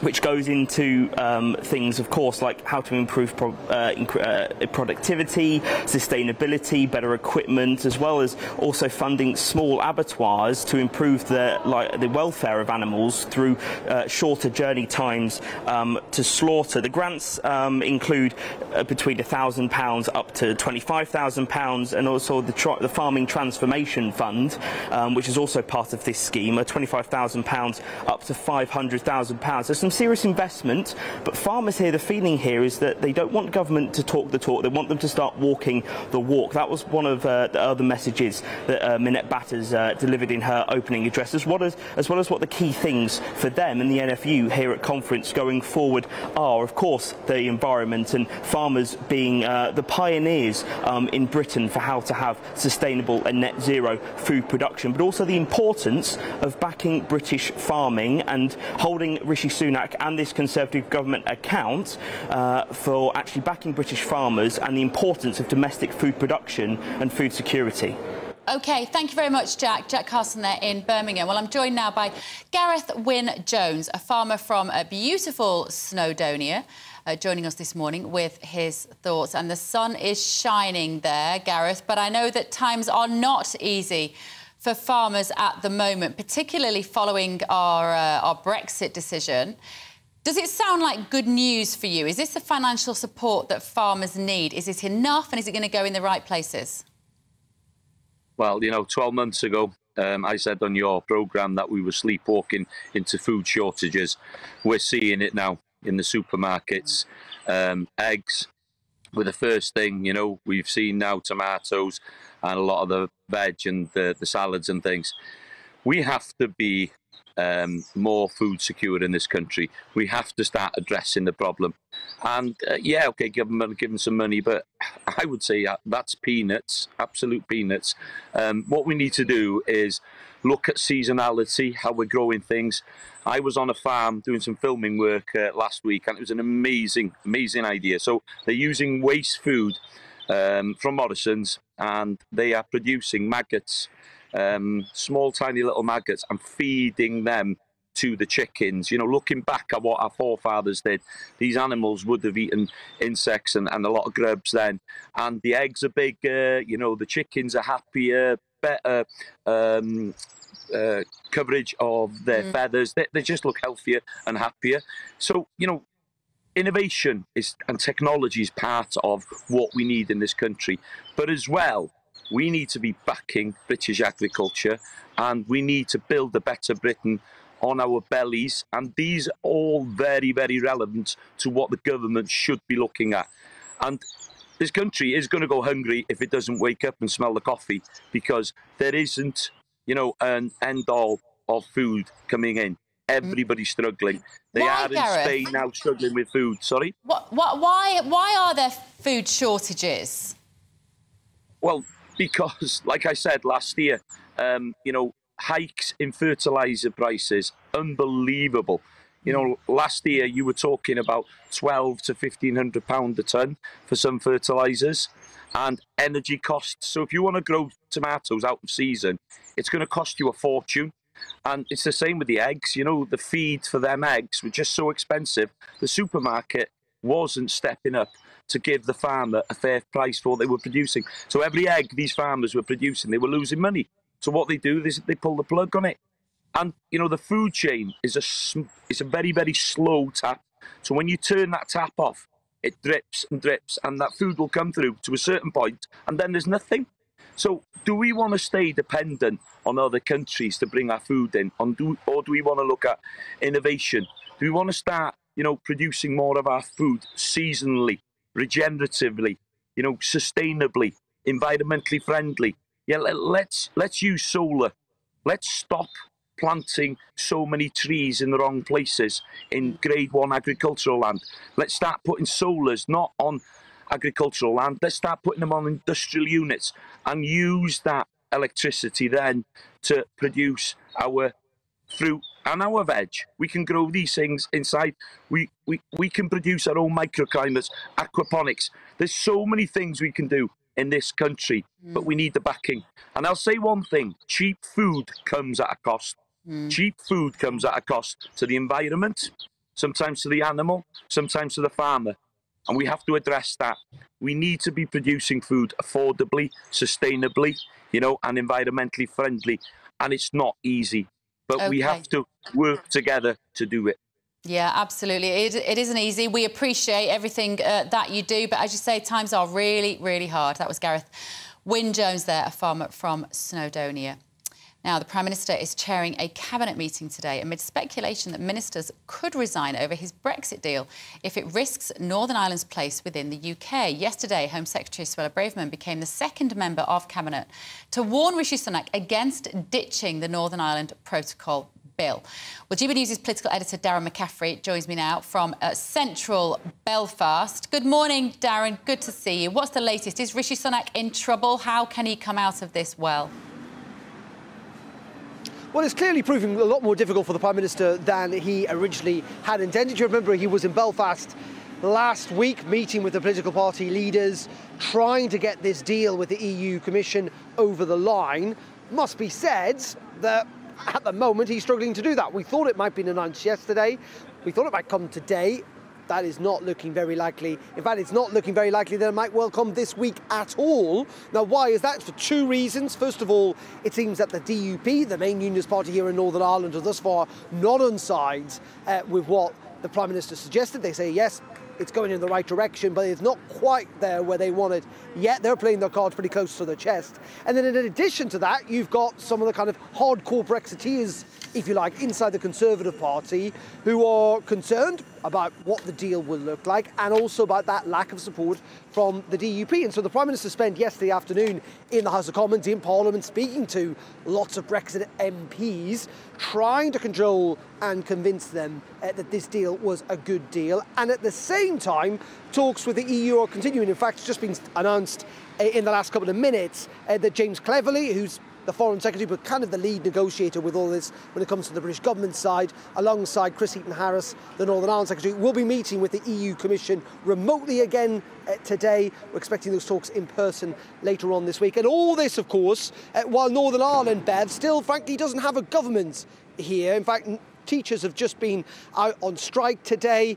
They've got no one really to negotiate when it comes with pay, not least of all because civil servants who are running the country, well, they're talking about going on strike next month. Of course they are.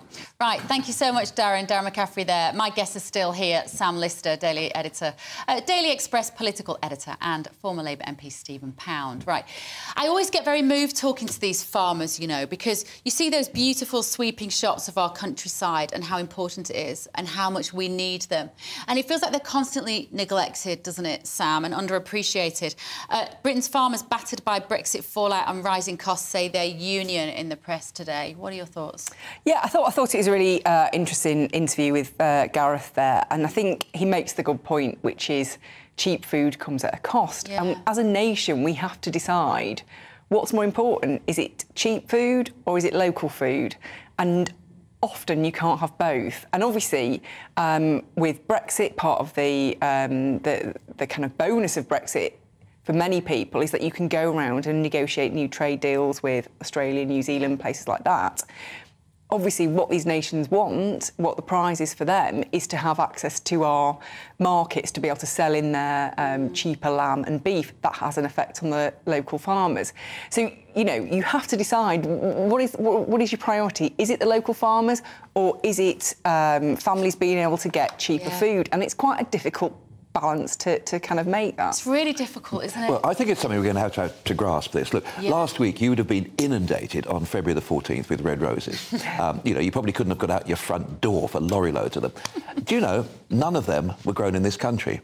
They were flown in from Ecuador and Paraguay and Portugal. It's a ridiculous situation. Look, Gareth talked about, you know, the reasons why we got this crisis. We also had one of the hottest summers in history last year. I mean, last year I had a glut of strawberries on my allotment, but my marrows, you know, they were the talk of Hanwell. I mean, you know, but I had to get up at 7 o'clock every morning and water them. You know, these things happen. I'm not eating tomatoes at the moment because tomatoes aren't in season. And yet most people of your age, you probably don't even know what it being in season means. No, tomatoes because you're is used my to eating staple go-to vegetable all the year round. Meal, All the year. Well, look, I really want to see us self-sustaining in food product and energy ultimately, but certainly in the first case. We can grow almost anything here. And what Gareth Wyn-Jones said that about aquaponics and various other schemes, we should be doing that. We should not be flying in fruit and vegetable from Kenya. We should actually be flying it in, you know, from Kenilworth. Yeah, I mean, one of my favourite programmes at the moment when I'm not watching GB News is Clarkson's Farm. Have you watched it, Sam? No. Are you familiar with Clarkson's Farm? Oh, yes. It's wonderful. And actually, it's one of His farm's called Diddley Squat, by the way. in Wiltshire. And it's basically Diddley Squat because that's the profit that he makes at the farm.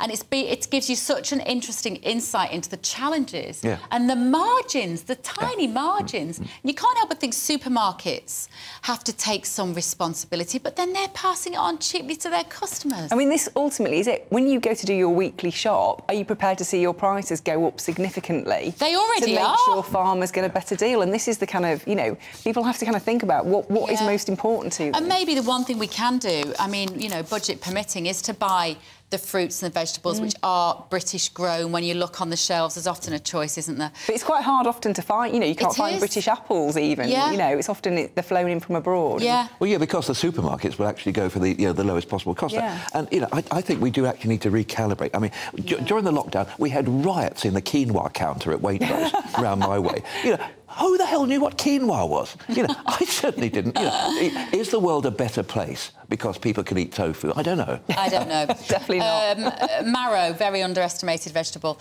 Right, now this I'll show you mine someday. Talking of food, it's Pancake Day. Of course it is. So the NHS, because nobody can think for themselves anymore, the NHS has, of course, issued warnings to say it's Pancake Day. Please be careful and just don't burn yourself on Pancake Day. You'd think the NHS would have more important things to do, wouldn't you, Sam? Department of the Flipping Obvious. Oh, the Department of the Flipping Obvious. Well done, Stephen. I'm just baffled by this, to be honest. I mean, if you're burning yourself when you're making a pancake, you are doing it wrong. What are you doing to burn yourself to such an extent you have to go and consult for advice? It's that treacherous flipping. It's very dangerous flipping. Tossing is extremely dangerous, Stephen Powell. Beverly, I have achieved very little in my life. I very seldom actually had the accolades and the plaudits. However, in one area, I was Westminster's top tosser, because every year there's a marvellous charity for brain injury called Mind. Yes. And we used to have the Westminster Parliamentary Pancake Race. And my team won it 4 years running and retired the cup. I have it at home. And nobody picked up any burns? Good Lord, no, because we were grown up, we were adults, you know, and, you know, we actually knew what, well, actually, no, we were parliamentarians, so scratch that. I mean, look, apparently there's just over 16,000 people are admitted to hospital for specialist burn care every year. I mean, look, we're joking, but burns are awful, and the treatment, we should all probably be familiar with what you should do in the event of somebody being scalded or burnt at home. But I just can't help but think a story in the national papers, NHS warning us, don't burn yourself on Pancake Day. The worst you're going to get is maybe a hot handle on your wrist, aren't you? Yeah. Right. Chip pans are the real problem. You talk to any firefighter and they'll talk about chip pan fires. Yes. We should be concentrating on that, not this ludicrous nonsense about... Well, no one's got much... Everyone's got an air fryer these days, so you don't have to worry. Oh, don't even get me started on the air fryer. Right, what are we That's a talking programme in about now? itself. Oh, this is a brilliant story, Stephen Pound. You brought this I'm not going to like this, am I? All right, this is apparently the BBC... who you are paying for, remember that. They have been issued with new directives on the BBC News channel to encourage the presenters to look sweaty and dirty in order to inspire trust in the viewers. What are they talking about, I don't know. I mean, clearly I didn't need to bother putting my lippy on this morning. I mean, I would have been more trustworthy if I'd just turned up straight out the shower, it seems, from this. Yeah. I think what they're saying is that actually, if you're in some kind of, I don't know, say in a war zone or you're in Turkey covering the tragic events over there, then maybe actually you know, kind of turning up with your nicely coiffured hair gives the viewers the impression that you're actually not really fully engaged in what you're doing. But actually, I think people like to see people being respectful, and I think it shows respect to actually make a bit of an effort and to, you know, wash your hair and not look sweaty on screen. And I think that's respectful to the people that you're actually there talking to, and it's respectful to the viewers at home. So I just think this is absolutely crackers. Well, they're talking about Thomas Scheffenacker, who's the weather presenter, who's been doing it in a jacket and T-shirt. How dare he? Mark Easton, BBC Home Affairs editor, has paired his suit with trainers. The scandal. But they are saying, they are drawing the distinction. So the woman who's come up with this revolutionary idea, she's on a salary of between £180,000 and £185,000 a year, apparently, and she's been talking about what the BBC should look like. And apparently more staff have to do stories on smartphones to engage the TikTok generation. It looks like they're panicking because they're losing all their viewers to GB News, Steve. Well, they're not only losing all their viewers, they're losing all their staff and all their presenters. This is Nia Nielsen, I think. She's the head of digital at the BBC. And I think this is absolutely ridiculous, because if somebody takes the trouble to present themselves well on television, you should credit that. Now, nobody... Lise Doucette, if she's crouching in a foxhole, you know, somewhere in Donetsk, you know, you don't expect her to be perfectly, you know, looking like Bev Turner. You don't expect it. But on this particular case, I don't expect you to be here today wearing a flak jacket and a helmet, you know, dripping sweat, because, well, as you know, ladies don't sweat, they glow. No. Well, I just think it's the most bizarre story. It's panic stations, that's what it is. It is panic stations at the BBC. It's like, what was that? There was a sitcom, wasn't there, about the BBC that was... SW1A. A satirical sitcom about the meeting. I thought it was a documentary. I thought it was. In which somebody sat there and said, in order to inspire trust, we need our reporters to look sweaty and scruffy. In order to inspire trust, just give us two sides of every story, thank you very much, like we do here. Now then, quick last story. Jude Law, actor, he's become a father for the 7th time. He's got a wife who's 35, of course he has. He's got 7 kids to 4 women. Can you imagine if that was a female actress? Well, I remember when Ulrika Jonsson was nicknamed 4x4 because she had 4 children by 4 different fathers, and she said that it was the nickname was designed to shame her, and she said actually all those children were planned. They were all kind of, you know, conceived in love. Yeah, in loving relationships. Obviously that then went wrong. Jude Law, does he get this kind of treatment? Of course he doesn't. You know, he's kind of a buccaneering player on the scene, it seems, but actually it just goes to highlight that... what a terrible double standards we've got, Stephen. You're absolutely and totally right. I mean, I think there's words we could use to describe a woman in that situation, which I hope we wouldn't use. he's a player. You know, he's a stud. He's Jack the Lad. It's outrageous. The only thing I can say in defence, I didn't know who he was till I went in. You didn't know who Jude Law was? No. Well, he's been too busy having children to make any films recently, it would seem. But also the idea of becoming a father at 50, I mean, for the 7th time. I'm not sure how much... anyway, childcare exhausting. It must be exhausting. A lot of you are getting in touch about the 4-day week. Tony says destroyed nursing. Everyone joined agency to work days off, ending up working 60 hours and knackered. Could, however, be a better argument for wages. Dee says, was doing this 20 years ago. It's called consolidated hours. We still do 37.5 a week, though. Thank you all for your views this morning. I'm going to be back on GB News at 8 o'clock tonight. I don't just do a 4-day week. If I do 2 shows a day. I'm on 8 till 9. I might be sweaty by then. Thank you so much to Stephen Pound and Sam Lister. Coming up next is GB News Live with Mark Longhurst. I'll see you later. Now your weather. Alex Deakin here with your latest weather update. Another dry, cloudy and mild day for most today, but we are going to see a change by tomorrow. That's because of this cold front. Tucked in ahead of it, we've got the mild air. That's why temperatures are above average today. But behind it, there's blue, suggesting the colder air. And that weather front will be pushing across the country tonight and tomorrow. But it's not here yet, so for most places it is another mild but cloudy day. Some holes in the cloud, northeast England and particularly northeast Scotland, where we're seeing a bit of sunshine, but generally staying fairly drab. Perhaps a little brighter over East Wales and southeast England this afternoon. That weather front will eventually bring some rain to the Western Isles. But as I said, ahead of it, it is mild. So temperatures not quite as high as yesterday, but still 10 to 12, maybe 13 or 14 in Aberdeenshire. The rain will push into western Scotland and Northern Ireland through this evening. The winds will be picking up here as well. The rain not particularly heavy, but it will be spreading into parts of southern Scotland, northern England and Wales through the night. So things turning damp in the west. And we could see a few showers across the southeast and East Anglia by the end of the night as well. Another pretty mild one, but the colder air is coming into the northwest. The temperatures here by dawn getting down to 1 or 2 degrees Celsius. And a colder feel tomorrow for Scotland and Northern Ireland, but there will be some sunshine. A grey start for England and Wales with some outbreaks of rain. In fact, most of the day looking fairly dull and damp across East Anglia and the southeast. Brightening up over the Midlands and Wales, just 1 or 2 scattered showers. Some sunny spells for northern England. And the showers turning wintry over northern Scotland, chiefly over the hills, but some wintry weather down to lower levels. And it could turn icy on Wednesday night and into Thursday morning.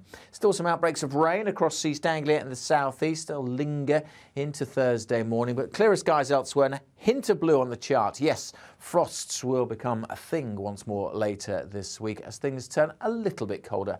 There should be some sunny spells too.